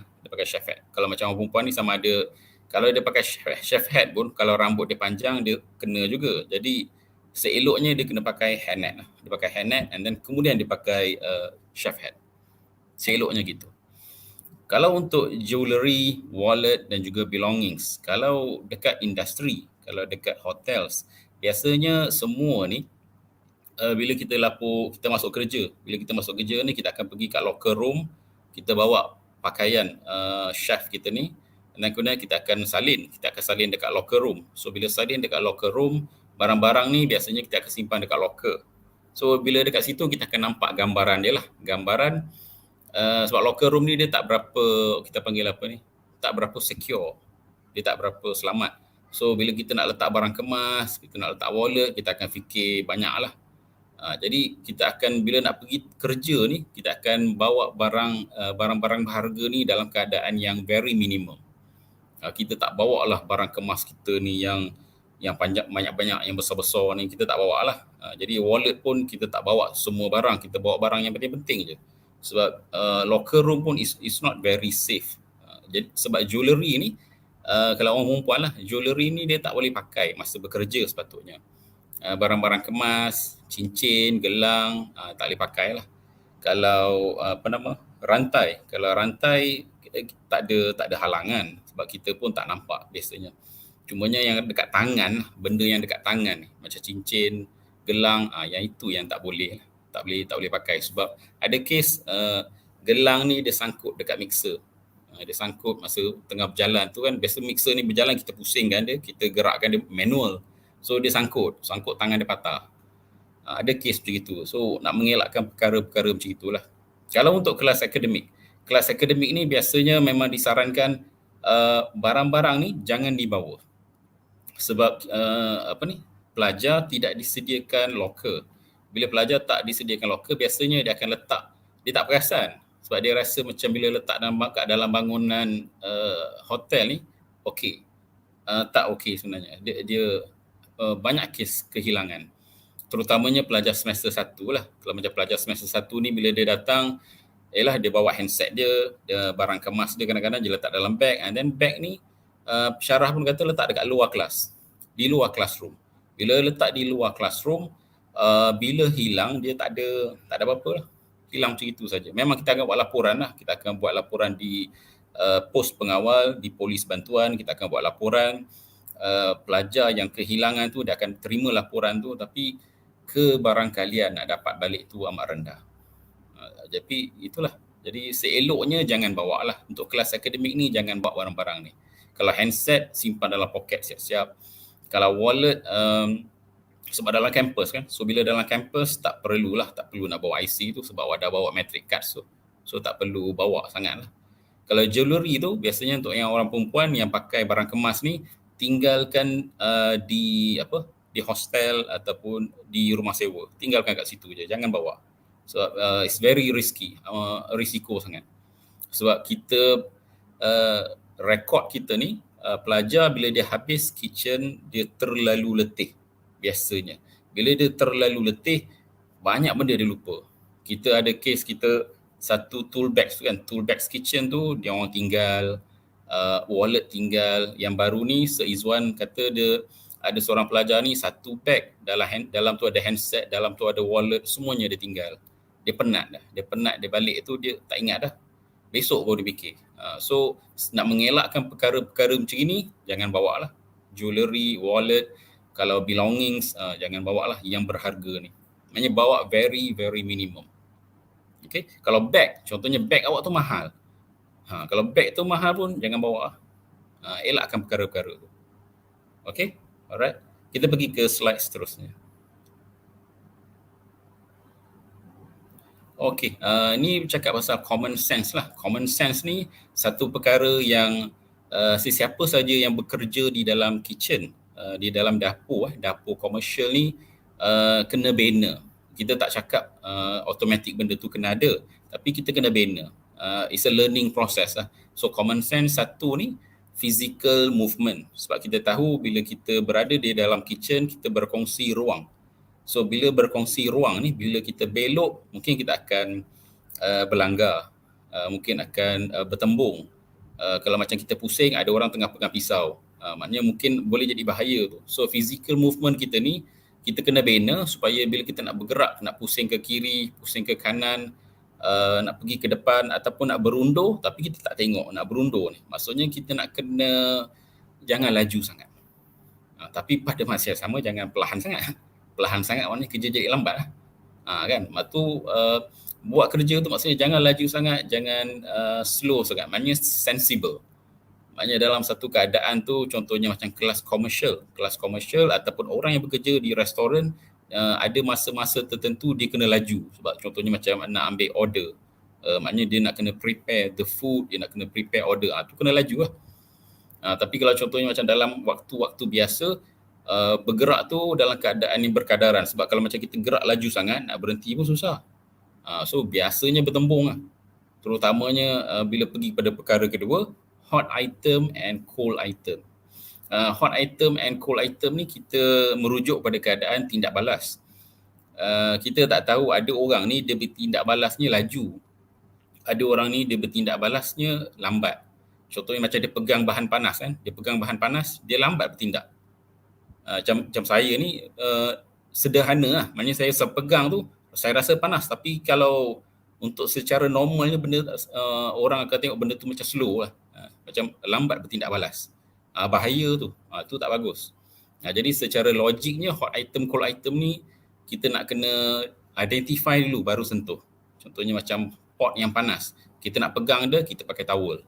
Nak pegang dia punya pemegang kan, kena pegang pakai towel. Kalau ada orang ni, dia pegang bahan sejuk, dia refleks laju. Dia pegang sejuknya macam dia bergerak. Dia ke belakang. Ada juga orang itu. Jadi kat situ nak bina kita punya common sense tu. Maknanya kalau benda panas tu, dia punya pemegang tu belum tentu sejuk. So biasakan pegang benda panas dengan towel. Tray, pots, pans, biasanya pegang dengan towel. Kalau cold item, kita tak berapa dengan cold item ni. Maknanya kita ada tindak balas. Pegang dengan towel. Dia terutamanya orang-orang yang belajar silat ni lah. Kalau orang belajar silat ni kan biasa dia ada tindak balas dia kan. So bila ada tindak balas tu dia pegang benda ni, dia gerak laju. Tu bahayalah. Kalau contohnya macam kat situ, nak binakan common sense ni. Kalau awak nampak hot item, peganglah dengan towel. Jangan take it for granted nak pegang tu dengan bare hands lah. Maknanya peganglah dengan towel. Okay. Dan towel kita pun, kita perlukan towel yang bukan nipis lah. Bukan towel yang morning towel tu. Kita perlukan towel yang sedikit tebal. Dia kalau macam trend sekarang ni kita panggil apa? Towel micro, ada nama towel tu kan, micro apa? adalah tu, di permulaan dia micro towel tu. So yang itu sesuai lah. Nak basuh pun senang, nak bersihkan pun senang, nak maintain lah senang. So towel tu very suitable, amat sesuai lah untuk digunakan. Kemudian nombor 3, visual, touch dan juga sensory. Yang ini biasanya memang dilatih dalam kitchen. Kita nak bina benda ni lah. Visual ni kita sentiasa tengok sekeliling kita ni, bukan tengok dalam keadaan kita tengok, tapi kita tengah berangan benda lain. Bukan macam itu. Maknanya itu bukan training. Training ialah visual. Bila kita tengok tray, ada orang tengah bawa tray, kita boleh anticipate tray tu dia nak lalu lorong mana. Dan kemudian kalau ada laluan kat lorong depan tu, kita tolong jeritkan hot tray, tray panas, bagi laluan. Maknanya awak jeritkan macam itu. Maksudnya awak ada visual. Kalau touch, maksudnya awak tahu yang ni panas, yang ni sejuk. Bukan pegang semua benda. Dan sensory, kalau sensory ni maksudnya bila awak rasa tu lah, ada rasa ni rasa yang pelik, awak rasa yang masin sangat, ada yang rasa tawar sangat. Maknanya awak very sensitive dari segi perkara tu, visual, touch dan juga sensory. So sensory ni satu lagi ialah bau lah. Tiba-tiba awak bau ada benda hangit. Bila ada bau hangit ni jangan buat tak tahu. Maksudnya awak kena ambil tahu di dalam kitchen, sebab kitchen ni kan kerja secara berkumpulan.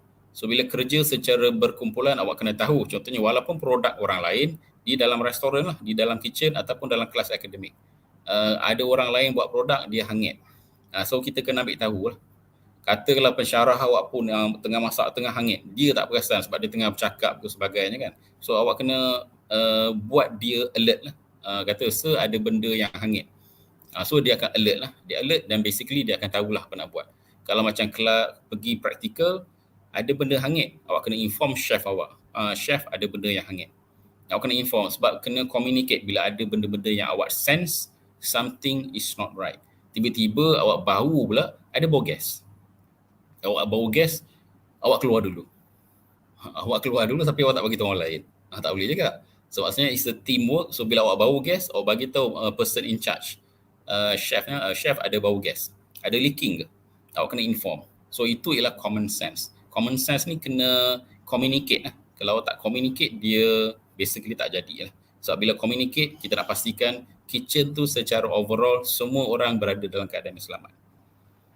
Okay, alright, kita pergi pada slide seterusnya.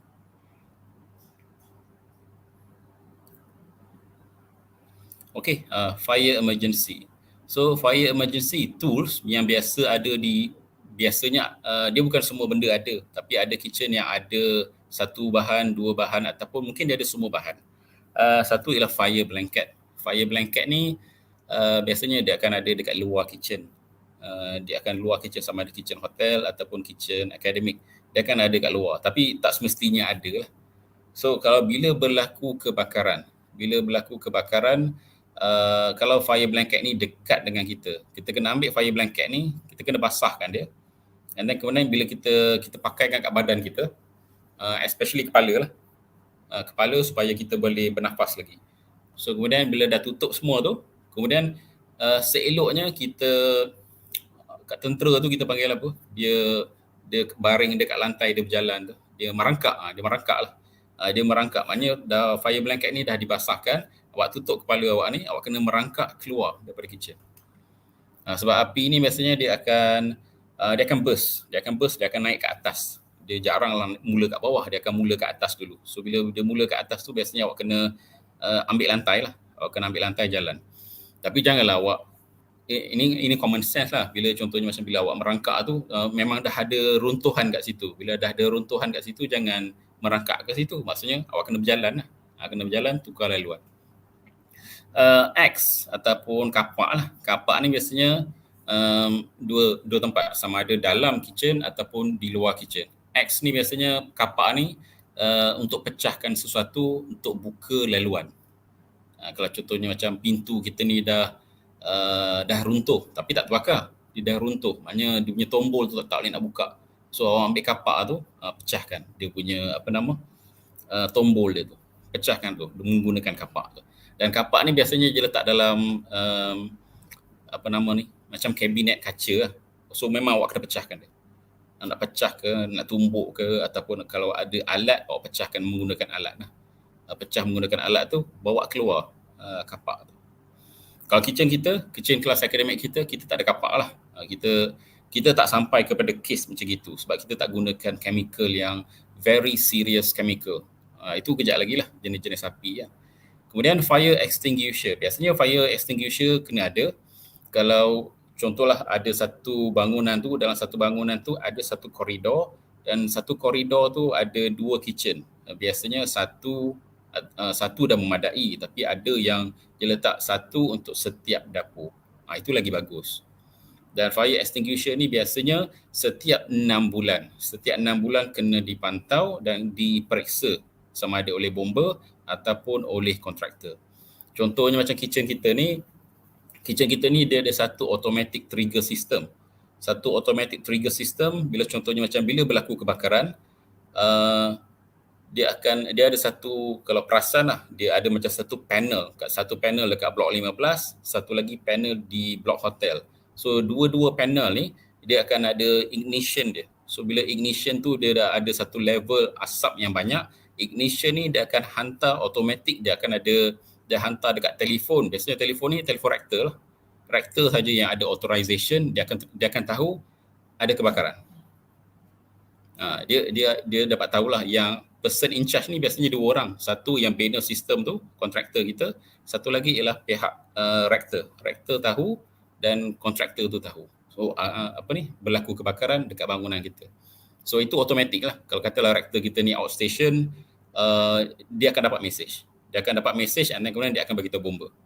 Walaupun katalah pukul 12 malam tak ada orang kat dalam kitchen, berlaku kebakaran, berlaku asap, rektor akan tahu. Dia akan dapat message dan message tu pula dia akan dial nombor rektor. Maknanya rektor kalau kata tengah tidur, rektor akan terima panggilan. Dia terima panggilan supaya baca message. Sistem ni memang ada. Dia secara automatik kepada person in charge. Okey. Kemudian kita cerita sedikit lah mengenai sources of fire. Sources of fire ni pergi kepada types of fire. Dia ada beberapa klasifikasi kebakaran. A, B, C, D dan juga K. Kalau A ni ialah punca kebakaran daripada kayu, arang, kertas ataupun plastik. Ini punca-punca kebakaran dia. Dan kemudian yang ini biasanya kita tahu, yang ini biasanya gunakan air ya. Ini gunakan air kita boleh padam dia. Okay. Kalau yang B pula, daripada liquid, daripada alkohol, daripada gas. Yang ini pun sama. Sama ada kita gunakan foam, dry powder ataupun kita boleh gunakan air. Kita boleh padam dia juga. Okey. Kalau yang C ni masalah sikit. Yang C ni elektrik. Maknanya litar pintas. Biasanya bila litar pintas, air ni ialah pembawa elektrik. Dia pembawa elektrik. So air ni dia tak boleh padamkan benda kebakaran yang berpunca daripada elektrik. Awak campak air ke dalam litar pintas, katalah air tu sampai kat kaki awak. Elektrik tu akan sampai kat kaki awak. So jangan, kalau macam punca kebakaran tu berasal daripada elektrik, jangan padamkan dengan air. Sebab tu kalau macam kebakaran ni, macam bomba kan, kebakaran ni di bangunan-bangunan, biasanya dia akan tunggu dulu. Dia akan pastikan dia tahu sebab dia. Sebab takut dia tembak air tu, benda tu elektrik. Elektrik tu berjalan lah daripada punca air tu. Maknanya kalau macam dia tengah tembak air tu sampai kepada pilih hos tu, elektrik berjalan lah. Jadi nak mengelakkan perkara tu. So biasanya dia akan identify dan biasanya bomba ni berpengalaman lah. So dia tengok kebakaran tu daripada luar, dia tak masuk lagi. So dia tahulah puncanya. Okay. Kemudian D. Kalau C ni kita nak padam dia biasanya dengan sodium chloride. Sodium chloride ni yang banyak dalam fire extinguisher yang diletakkan dalam dapur-dapur ni. Dia sodium chloride. Sodium chloride dia ada brand-brand dia lah. Contoh macam brand Apar. Brand Apar ni biasanya yang dipakai di Malaysia dan Indonesia. So yang itu biasanya untuk padamkan elektrik lah. Punca-punca kebakaran daripada elektrik dia nak padamkan. Kemudian D, magnesium, aluminium dan juga kalium. Yang ini kalau sekiranya makmal lah. Banyak yang makmal kimia. Digunakan bahan-bahan ni dalam bentuk serbuk ataupun dalam bentuk air. Yang ini kebakaran yang berbahaya sebenarnya. Dia bahaya sikit lah sebab dia boleh melibatkan apa kita panggil ni, letupan. Dia boleh meletup. Sebab kalau macam magnesium ni dia dalam satu balang, yang atas tu dah mula terbakar, and then kemudian bila sampai kat kemuncak dia akan meletup lah. Dia akan meletup. So bila ada kebakaran macam ini, yang ini memang pakai sodium chloride. Ini memang automatically pakai sodium chloride. Cuma kalau macam dia besar lah, kebakaran dia punca yang besar, kita kena padam punca dia dulu. Padam punca dia, lepas tu kemudian yang api yang berwarna kuning kan, yang berwarna kuning ataupun oranye tu, yang itu dah boleh padam dengan air ya. Okey. Kemudian fats. Fats ni dia banyak lah. Dia minyak, dia lemak haiwan, minyak sawit. Semua ni ada tahap-tahap kebakaran dia. Contohnya macam kita panaskan minyak nak menggoreng. Kita panaskan dia terlalu lama sampai dia bergasap. So bergasap tu maksudnya dia dah rancid lah. Maknanya minyak tu dah pecah dah dia punya molekul. Dah pecah dia punya molekul, dia dah mula berasap dan dia akan mula terbakar. Maknanya kita terlupa, minyak tu dah panas sangat, dia akan terbakar lah. So yang ini pun sama, kita kena pakai dry powder, sodium chloride lah. Kita kena tembak dia dengan sodium chloride. Sodium chloride ni mana nak dapat? Biasanya dekat fire extinguisher kita lah. Biasanya fire extinguisher kita ni memang sodium chloride yang sebab itu yang tak ada. Kalau macam yang punca A ni, kita boleh padam dengan air. Kalau yang B ni biasanya kalau dia alkohol ataupun dia gas. Kalau alkohol ataupun gas, sama juga. Dia kena pakai sodium chloride. Dia kena padam dengan punca, kena padam punca dulu. Sebab punca ni maksudnya api kan ada biru, ada warna kuning, ada warna oranye. So yang paling panas tu yang biru tu lah. Yang biru tu punca. So kena matikan yang punca tu dulu. Okay. Fats dia tak meletup. Cuma fats ni satu saya nak sentuh ni, sebab kitchen kita ni dan kitchen industry pun dia ada grease trap di bawah sinki tu. Di bawah sinki ni dia ada grease trap, dan grease trap ni seeloknya kena dibersihkan dengan kerap lah. Sekiranya tidak, dia akan menghasilkan bau, dia akan menghasilkan kuman. Ada kawan-kawan yang bekerja dalam industri ni lah. Dia dah kerja lama dan kemudian dia bau lah benda-benda ni, dan kemudian dia jenis yang bau chemical ni. Dia akhirnya dapat sakit sakit di hati. Hati tu maknanya dia ada yang bernanah, ada yang jadi macam dia menanah tu, dia keluar nanah daripada hati tu sebab dia bau chemical selalu sangat. Dia chemical ni kita boleh pakai tapi jangan bau kerap lah. Contohnya macam sodium chloride ni tak ada masalah. Tapi kalau contohnya macam chemical basuhan ni, dan juga lemak-lemak ni yang dalam grease trap tu kan, bila kita selalu bau dia, kita tak maintain dia. Maknanya kalau kita basuh hari-hari ataupun 2 hari sekali, dia tak adalah bau macam itu. Tapi kalau macam seminggu ataupun 2 minggu dia tak dibersihkan, kena ambil tindakan lah. Sebab itu dikira sebagai safety juga. Sebab dia bawa kepada penyakit jangka panjang. Penyakit jangka panjang ni kita akhirnya bila dah kena tu tak boleh nak buat apa dah. Jadi kita nak elak perkara-perkara tu lah. Sebab dia ada kawan yang dekat hotel ni bila kena tu, yelah tak boleh nak kata apa lah.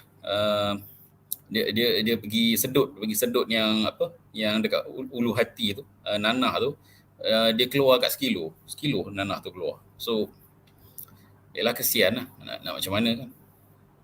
Okay, alright, kita ke slide seterusnya. Okay, kita juga berinteraksi dalam kitchen ni, kita berinteraksi dengan knife, heat and liquid. Knife ni contohnya kita ada paring knife, kita ada French knife, kita ada peeler, kita ada Parisian scoop. Yang ini yang biasanya, kecuali French knife, biasanya yang lain-lain ni lah, paring knife yang kecil, peeler yang kecil, Parisian scoop yang kecil, biasanya kita letak dalam poket. Sekarang ni kalau boleh jangan pakai lah, jangan simpan dengan cara macam itu, simpan di dalam tool bags ataupun di atas meja yang kita bekerja tu. Jangan simpan dalam poket kita lah. Sebab kita tak tahu kita punya pergerakan macam mana, akhirnya dia cocok. Dia boleh cocok. Kena pula pisau tu pisau baru. Okay. Heat. Yang dimaksudkan dengan heat selain daripada api tadi, kita ada stove. Stove kita ni panas. Prepared food, makanan yang kita masak tu pun panas. Biasanya bila kita nak masak makanan, kita nak hidangkan di hotel, kita akan panaskan pinggan dan pinggan tu pun panas. Pots and pans yang kita gunakan untuk memasak pun dia berada dalam keadaan panas, dan kemudian ladles and scoops yang kita tinggalkan di dalam pots and pans pun panas juga. So kita nak kena tahu common sense-nya ialah bila benda yang panas, contohnya macam kat sini, benda-benda yang panas ni, kebanyakan masa kita nak kena handle benda yang panas, sama ada kita pakai glove atau glove yang ni lah, yang untuk oven tu kan, sama ada kita pakai glove tu ataupun kita pakai towel yang tebal. untuk berinteraksi ataupun nak pegang benda-benda yang panas ni. Kemudian kita ada liquid. Liquid ni ialah contohnya macam cook food, liquid detergent, fats. Fats ni termasuklah oil, minyak tu, dan fats ni ialah lebihan-lebihan yang kita ambil daripada ayam, daging, ayam dan daging lah kebanyakannya. Dan kemudian yang akhir sekali ialah liquid on floor. Liquid on floor ni in any situation dalam kitchen ni, having liquid on floor is not a good idea. So bila contohnya macam kita yang bekerja di dalam kitchen ni, bila kita nampak ada liquid, ambil mop, bersihkan. Yang itu kita punya responsibility sebagai yang bekerja di dalam kitchen lah. So kalau nampak ada lantai tu basah, maknanya dalam kita punya tempat lah, dalam tempat kita bekerja tu ada lantai yang basah, ambil, jangan panjang cerita lah, jangan cakap ini bukan saya, jangan panjang cerita lah. Maksudnya ambil mop, ambil bucket, clean the thing, bersihkan dia, habis cerita, untuk jaga keselamatan semua orang. Okay. Fats ni sebab dia masih lagi dalam bentuk pepejal kan. So fats ni bila dalam bentuk pepejal, bila kita letak dekat jatuh kat lantai, kita buat tak tahu, kita tengok tu, kita boleh jatuh. Dia licin. So dia boleh jatuh. So sama tak? Jangan panjang cerita. Jangan cakap ni bukan saya, jangan. Maknanya terus bersihkan. Maknanya you take responsibility. Okay. Alright, kita pergi ke slide seterusnya. Okay, sedikitlah pasal emergency toolkits. Medication. Kalau macam untuk lebam kebakaran ni, contohnya macam kita kena bukan celur kita panggil apa kena api tu. Kalau kena api tu kita terbakar kulit. Kulit terbakar. Macam kulit terbakar ni, dekat dalam toolkits tu biasanya dia ada calamine lah. Calamine ni biasanya dia berwarna pink. Betul kita tengok liquid dia berwarna pink. Liquid dia berwarna pink. Biasanya yang ini kita pakai untuk supaya dia tak gelembung lah. Dia tak gelembung dia punya yang terbakar tu. Apa kita panggil scalding yang terbakar tu. Kalau cuts sama ada kecil ataupun besar, biasanya ialah plaster. Tapi kalau cuts tu besar, kalau macam potongan luka kita ni kat tangan kita ni besar, biasanya nak tutup dia dulu. Nak tutup, kita kena pakai iodine. Tapi kalau luka yang kecil saja, plaster dah cukup dah. Tapi kalau kita nak sambung kerja, kita dah pakai iodine. Sebab iodine ni dia tak boleh masuk dalam, kita tak boleh makan lah. Sebab dia racun lah kan. So bila dah ada iodine tu, so maknanya kena bandage lah. So kita kena letak dengan cotton, lepas tu kita tutup dia dengan plaster. So dia kena tutup kalau kita pakai iodine. Tapi kalau kita pakai plaster saja, sebab luka yang kecil, plaster saja, tak apalah, boleh teruskan kerja. Biasanya dia akan ada macam yang getah tu ditutup. So kita boleh sambung kerja. Kemudian bruises, kalau macam yang macam kita bengkak kan. Contohnya ada student ni bila dia jalan ni dia jatuh. Dia lutut dia sakit, bengkak. Atau dia jalan, dia terlanggar dinding. Ada kes itu. Dia langgar dinding, tak tahu dia tengah fikir apa tu. Jalan, dia langgar dinding. Ada dia jalan ni, dia tersadung, terjatuh. So dia bengkak. So biasanya dia ada ubat panas. Ubat panas ni biasanya dalam bentuk yang macam tube tu. Dalam bentuk tube ataupun dalam bentuk liquid. So kita sapu lah. So sapu ni dan kita tak perlu bandage dia. Tak perlu cotton, tak perlu tapes. Kalau untuk luka yang biasa yang mengalir, ni metodologinya kita kena stop the bleeding first. Kita kena panggil pelajar ataupun pekerja tu, bawa dia keluar daripada kitchen, suruh dia sama ada kita bagi dia cotton ataupun kita bagi dia tisu, tutup luka tu. Maknanya hentikan luka tu terlebih dahulu. Maknanya dia kena duduk, dia kena bertenang. Sebab kalau dia tak bertenang, dia susah nak stop bleeding. So dia kena bertenang terlebih dahulu. So dah bertenang, memang makan masa. Sebab bila dah luka macam itu, biasanya 2 minit pun dia rasa lama. Biasanya macam itulah. Biasanya 2 minit dia rasa lama. Apatah lagi 5 minit, dia akan rasa lama. Sebab dia tengok kawan dia tengah buat kerja, dia rasa macam lama sangat lah. Dia tunggu kat luar tu. So bila dah 2 minit, dah 5 minit, bleeding tu dah berhenti, kita tengok dia punya luka. Kalau luka dia besar, dia nak kena tutup cepat. Tutup cepat tu, letak iodine. Sebab bila letak iodine ni, kena tunggu lagi. Iodine ni dia akan macam tutuplah luka tu. Sebab bila luka yang besar, dia dah berhenti, bila dia gerak-gerak, dia bleeding balik. So kita nak hentikan luka tu, kena letak iodine. Tapi kalau luka yang kecil, tak payahlah. So dah letak iodine, dia dah kering, dan kemudian baru kita seal dia dengan cotton, dan kemudian baru kita tutup dia dengan plaster. Dan last sekali, kalau dia nak sambung kerja, kita tutup dengan dia ada macam apa kita panggil ni, macam glove lah, glove tapi yang kecil, ada masukkan dalam jari dia, ada macam glove tutup, and then kemudian dia boleh sambung kerja. So seal the cuts, the bruises. So selesai, so dia boleh pergi sambung kerja dia. Kemudian CPR ni kita pernah buat dulu, khususnya dulu, ada staff kita yang tahu, dan kemudian di dalam kitchen ni dia tak perlu semua orang tahu, dia kena sekurang-kurangnya dalam satu kitchen sekurang-kurangnya seorang tahu cukup lah. So CPR ni kalau contohnya macam ada orang tercekik makanan ataupun ada orang ni dia apa kita panggil ni, heart attack macam heart attack, macam dia ada heart attack, dia terkena heart attack, dia rasa macam tak boleh nak bernafas dan sebagainya. So kita kena tahu buat CPR ni. CPR yang paling mudah sekali, kita nak gerakkan balik dia punya jantung tu lah, dia punya jantung tu nak bergerak balik. So kita ada buat khusus dulu, kita kena tekan dada dia, and then kemudian kita dengar dia ada bunyi lah, ada rhythm. So bila ada rhythm, tekan balik, and then kemudian bagi bantuan pernafasan.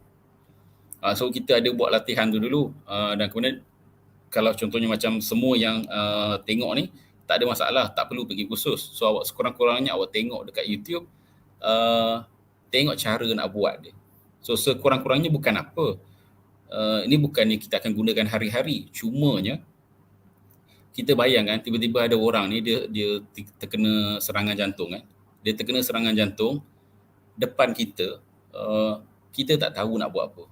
So kalau hari tu datang macam itu tu, biasanya kita menyesal tu.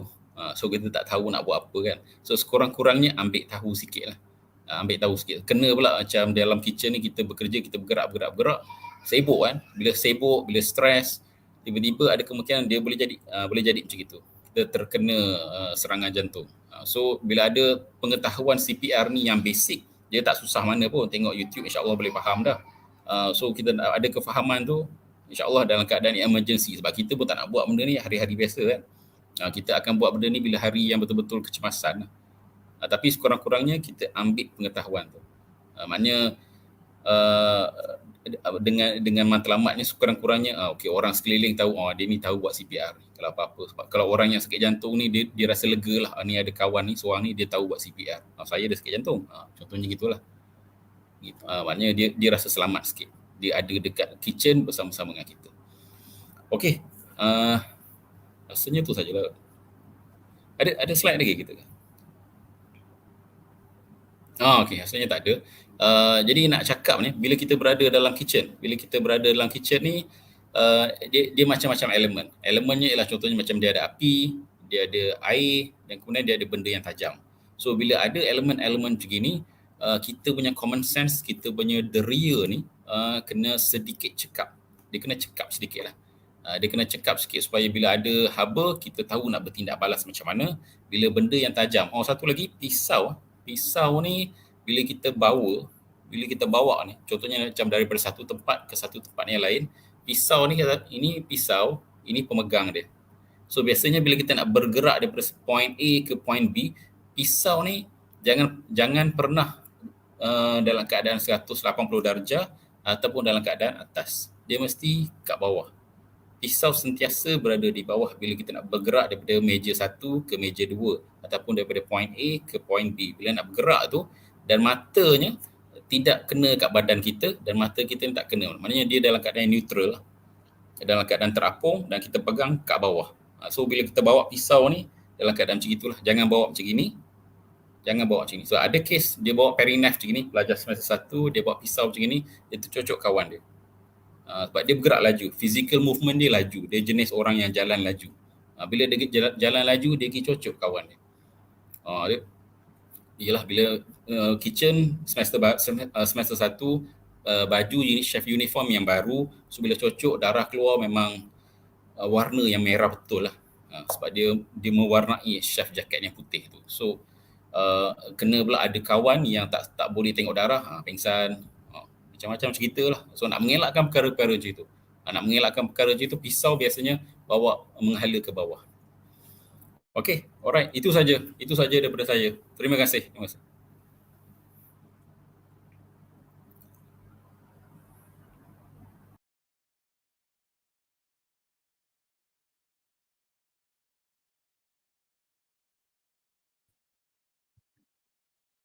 Baiklah, terima kasih kepada kedua-dua panel kita iaitu Puan Nur Laila dan Encik Rahman. Seterusnya, kita akan teruskan majlis dengan sesi soal jawab daripada penonton. Soalan yang pertama untuk panel yang pertama. Sebagai jurulatih bertauliah di bawah Kementerian Kesihatan, apa pandangan Puan mengenai isu keselamatan makanan pada masa kini? Saya berkenaan isu tu, pandangan saya lah ya mengenai isu. Okey, contoh. Sebenarnya, talking about issue, this issue is yet to be solved. Ya, contoh, aksesori. Ya, kalau you tengok dekat YouTube, you just tengok Ops Tom Yum. You dah je Ops Tom Yum, you tulis je kat situ.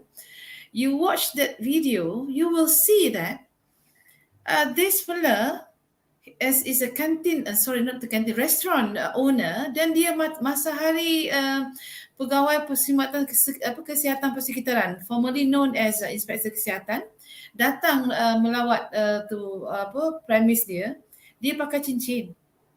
Dan yang paling menyedihkan Madam Laila adalah I can simply see the ice cube that is used to make drink was put in a toilet, the men's toilet. Bila kita fikir kan,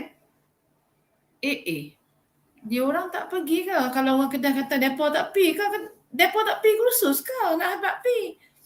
Depa pi tapi awak depa buat lagu tu. Awak tak ada orang ke dalam, So my pandangan towards the issue keselamatan makanan is on us. As I said to you, it is actually a shared responsibility. Let me share something.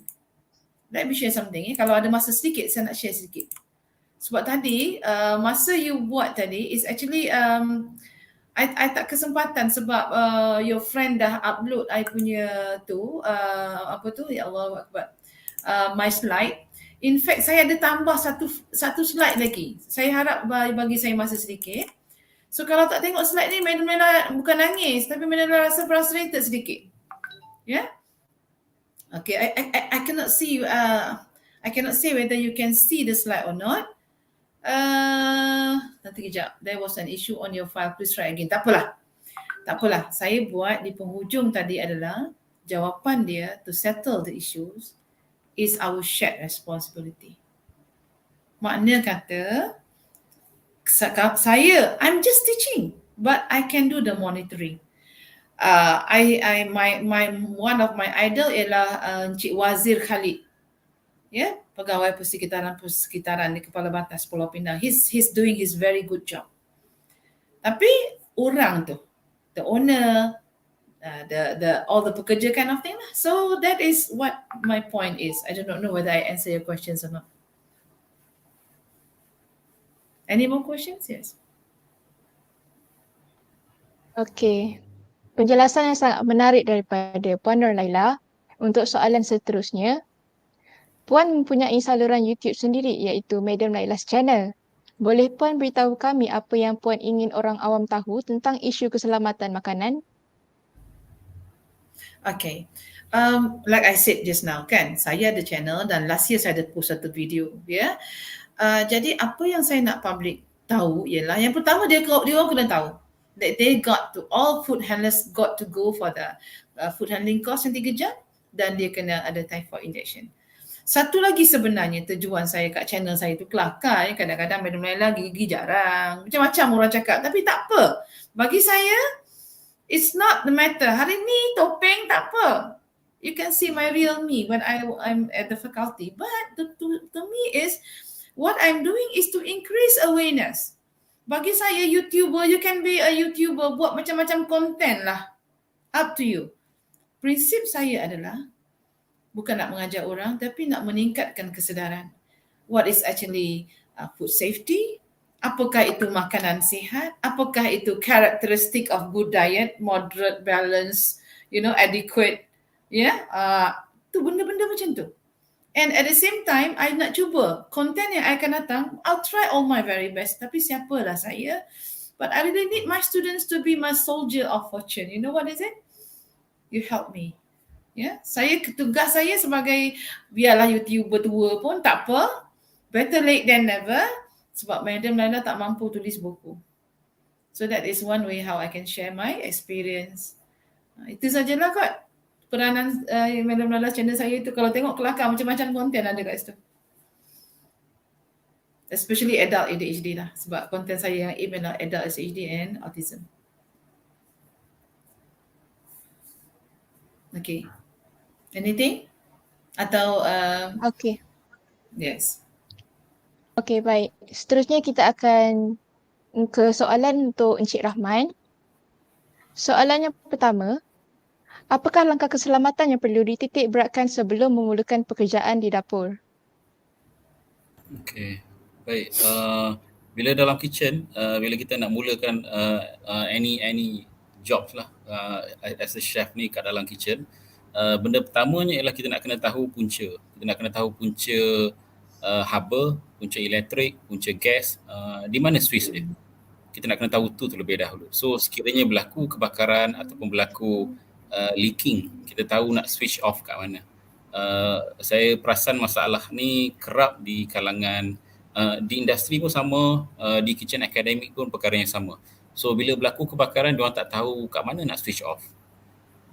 So kena tahulah switch off tu dekat mana. So kemudian kena basic lah, basic yang tadi saya terangkan tu, basic emergency toolkits tu nak pakai macam mana. So bahan-bahan tu serba sedikit, ambil tahu sikit lah. Dan kemudian CPR tu sikit cukup, tahu sikit lah. Sebab kita takkan pakai tu, mungkin 10 tahun, 15 tahun baru kita pakai sekali. Kita takkan pakai, kerap sangat. Dan kemudian pada masa yang sama, kita tahu sekiranya in case of emergency, apa nak buat kat dalam kitchen. Sebab biasanya kita ramai kita tak dilatih. Contohnya sekiranya in case of emergency, sebab emergency cases bila berlaku, kita takkan berfikir dengan baik.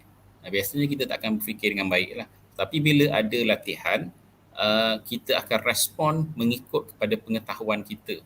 Maknanya latihan kita lah. Tapi kalau tak ada latihan tu, itu jadi macam-macam tu. Itu sama juga macam bila berlaku kebakaran, kita kena keluar ataupun ada fire drill. Fire drill dekat fakulti ataupun fire drill di hotel. Kita tak ada pengetahuan nak pergi mana, nak berkumpul kat mana, nak keluar macam mana, nak beratur macam mana. Yalah, basic tu kena ada. Sebab tu dekat hotel industri dia kerap lah, 3 bulan, 6 bulan dia akan ada kursus tu. Cuma yalah kena kerap lah kursus tu.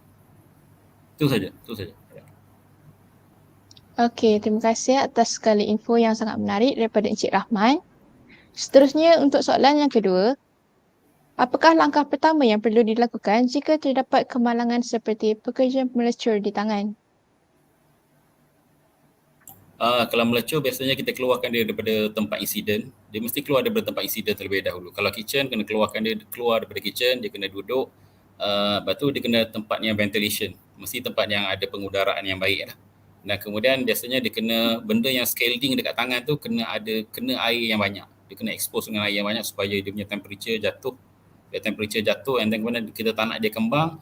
Macam saya bagi tahu tadi lah, dia kena letak unsur-unsur yang ambil dalam toolkits tu, contohnya macam calamine. Ambil calamine tu letak sapu kat tangan dia.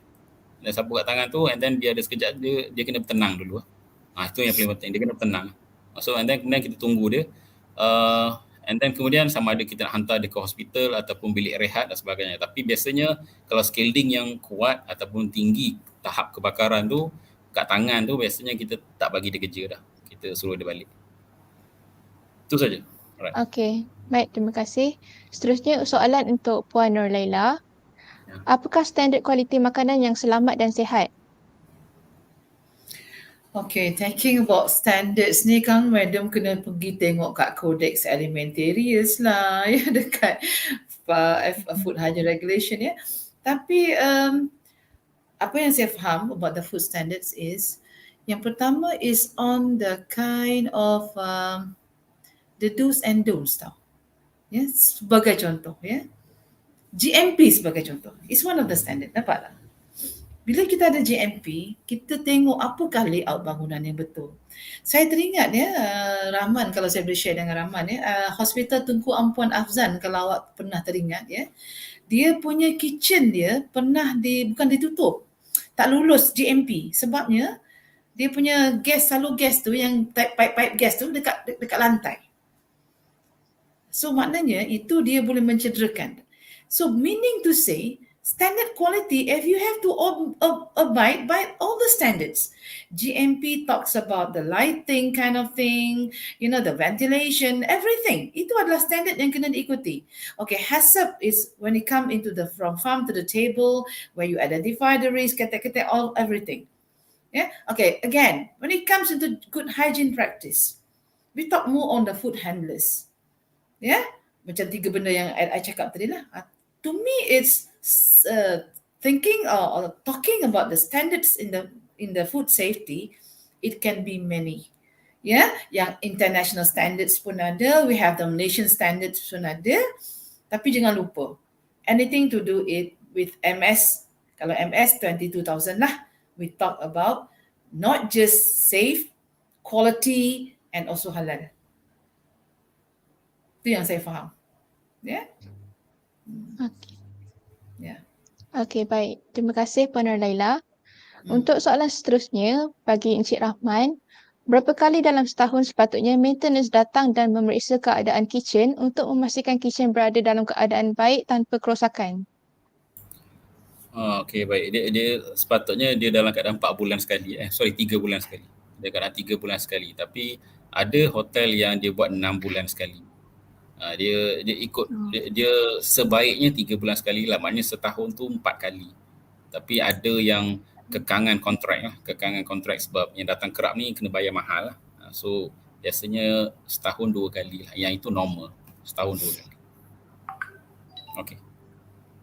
Okey. Terima kasih Encik Rahman. Untuk soalan terakhir bagi Puan Laila, bagaimanakah penggunaan teknologi akan mempengaruhi kualiti makanan? Okay, yang ini lagi broad. Ya, saya ketawa orang kata bila dia mengauk. Okay, technology and the quality. Okay, for example this. Kita tahu dan food must not be left exposed to the temperature danger zone to fine. Yeah.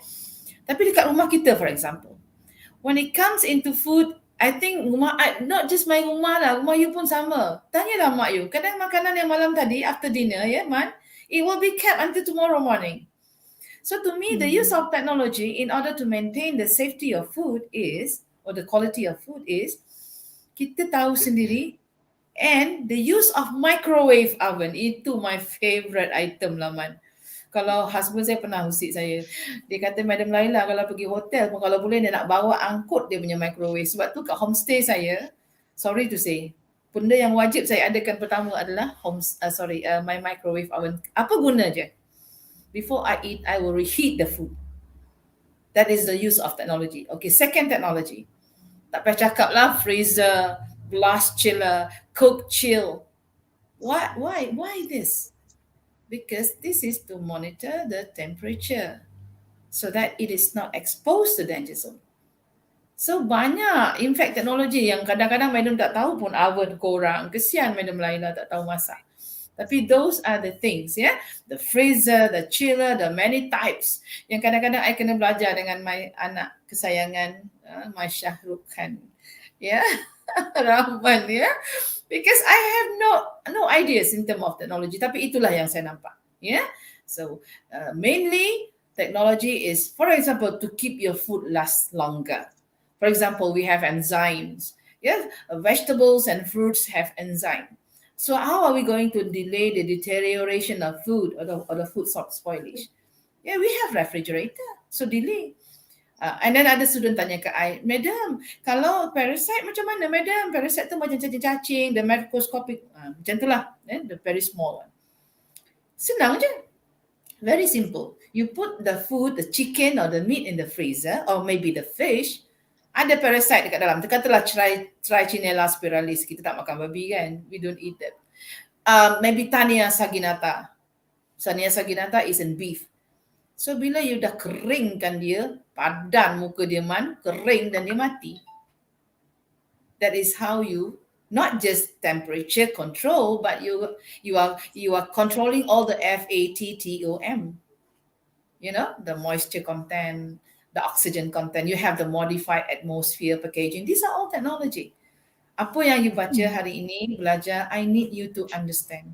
Why is this? Bukan hanya, what is actually sous vide?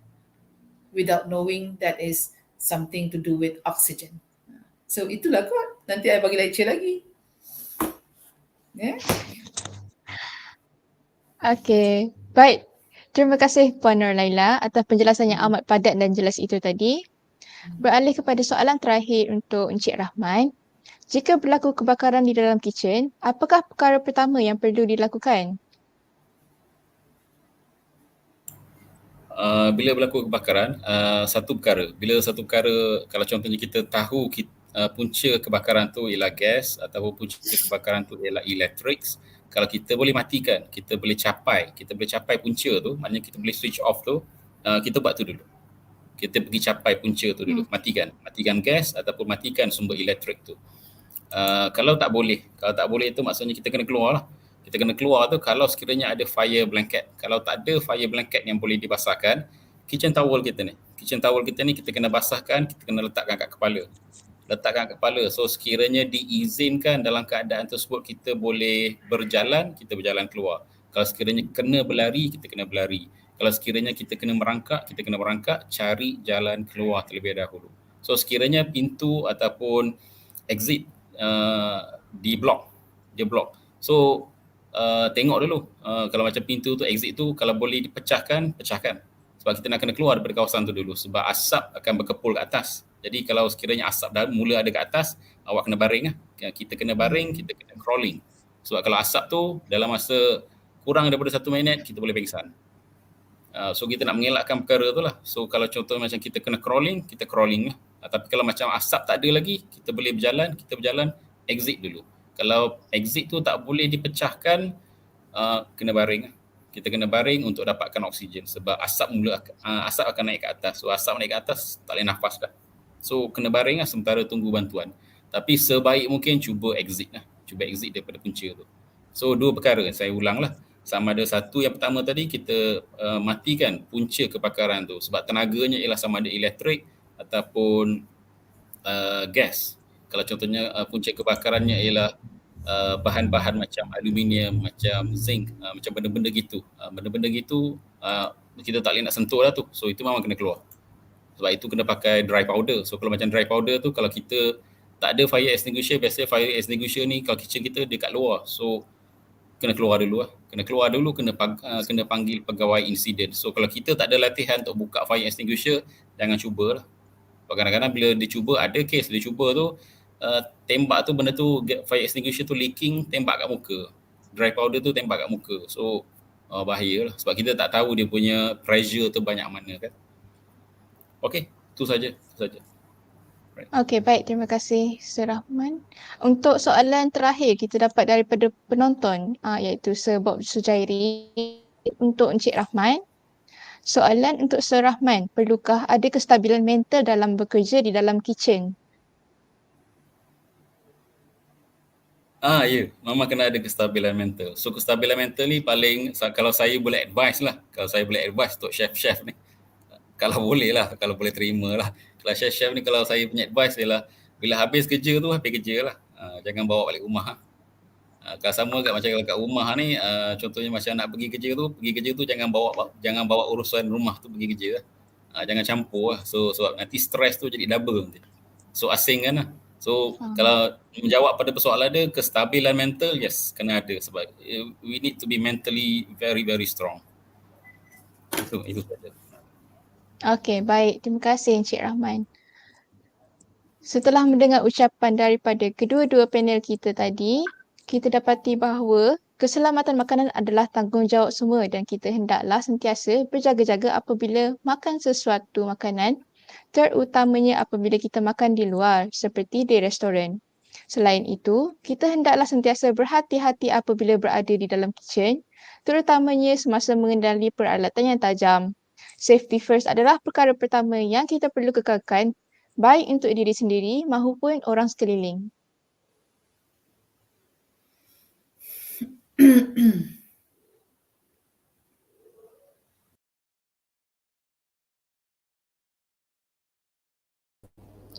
Betul itu Najwa. Saya sangat setuju dengan pandangan anda.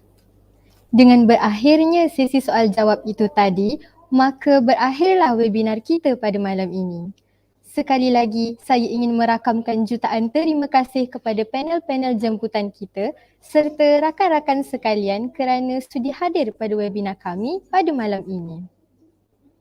Madah diungkap, santun bitara, pantun dilantun mengusik hati. Salah dan silap tutur bicara, pohon diampun seikhlas hati. Kalau terdapat sebarang kelemahan dan kekurangan sepanjang webinar ini berlangsung, saya dan Najwa selaku moderator pada malam ini dengan rendah hati ingin memohon ribuan ampun dan maaf. Sesungguhnya yang baik itu datang dari Allah Subhanahu Wa Taala dan yang buruk itu datang dari kami sendiri. Penonton diingatkan sekali lagi supaya mengisi borang kehadiran yang dipinkan di ruangan komen. Sebelum kita mengakhiri sesi kita ini, saya menjemput saudara Muhammad Imran bin Iskandar untuk membacakan doa penutup majlis. Dengan segala hormatnya, dipersilakan.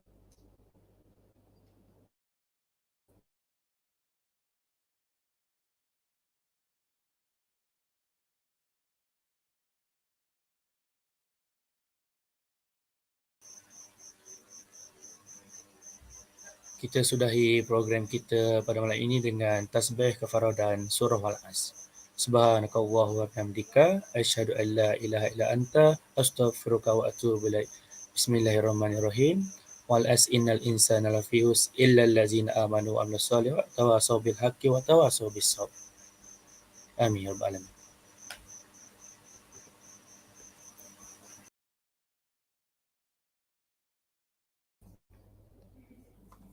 Amin, amin ya rabbal alamin. Sekian, terima kasih dan jumpa lagi. Assalamualaikum.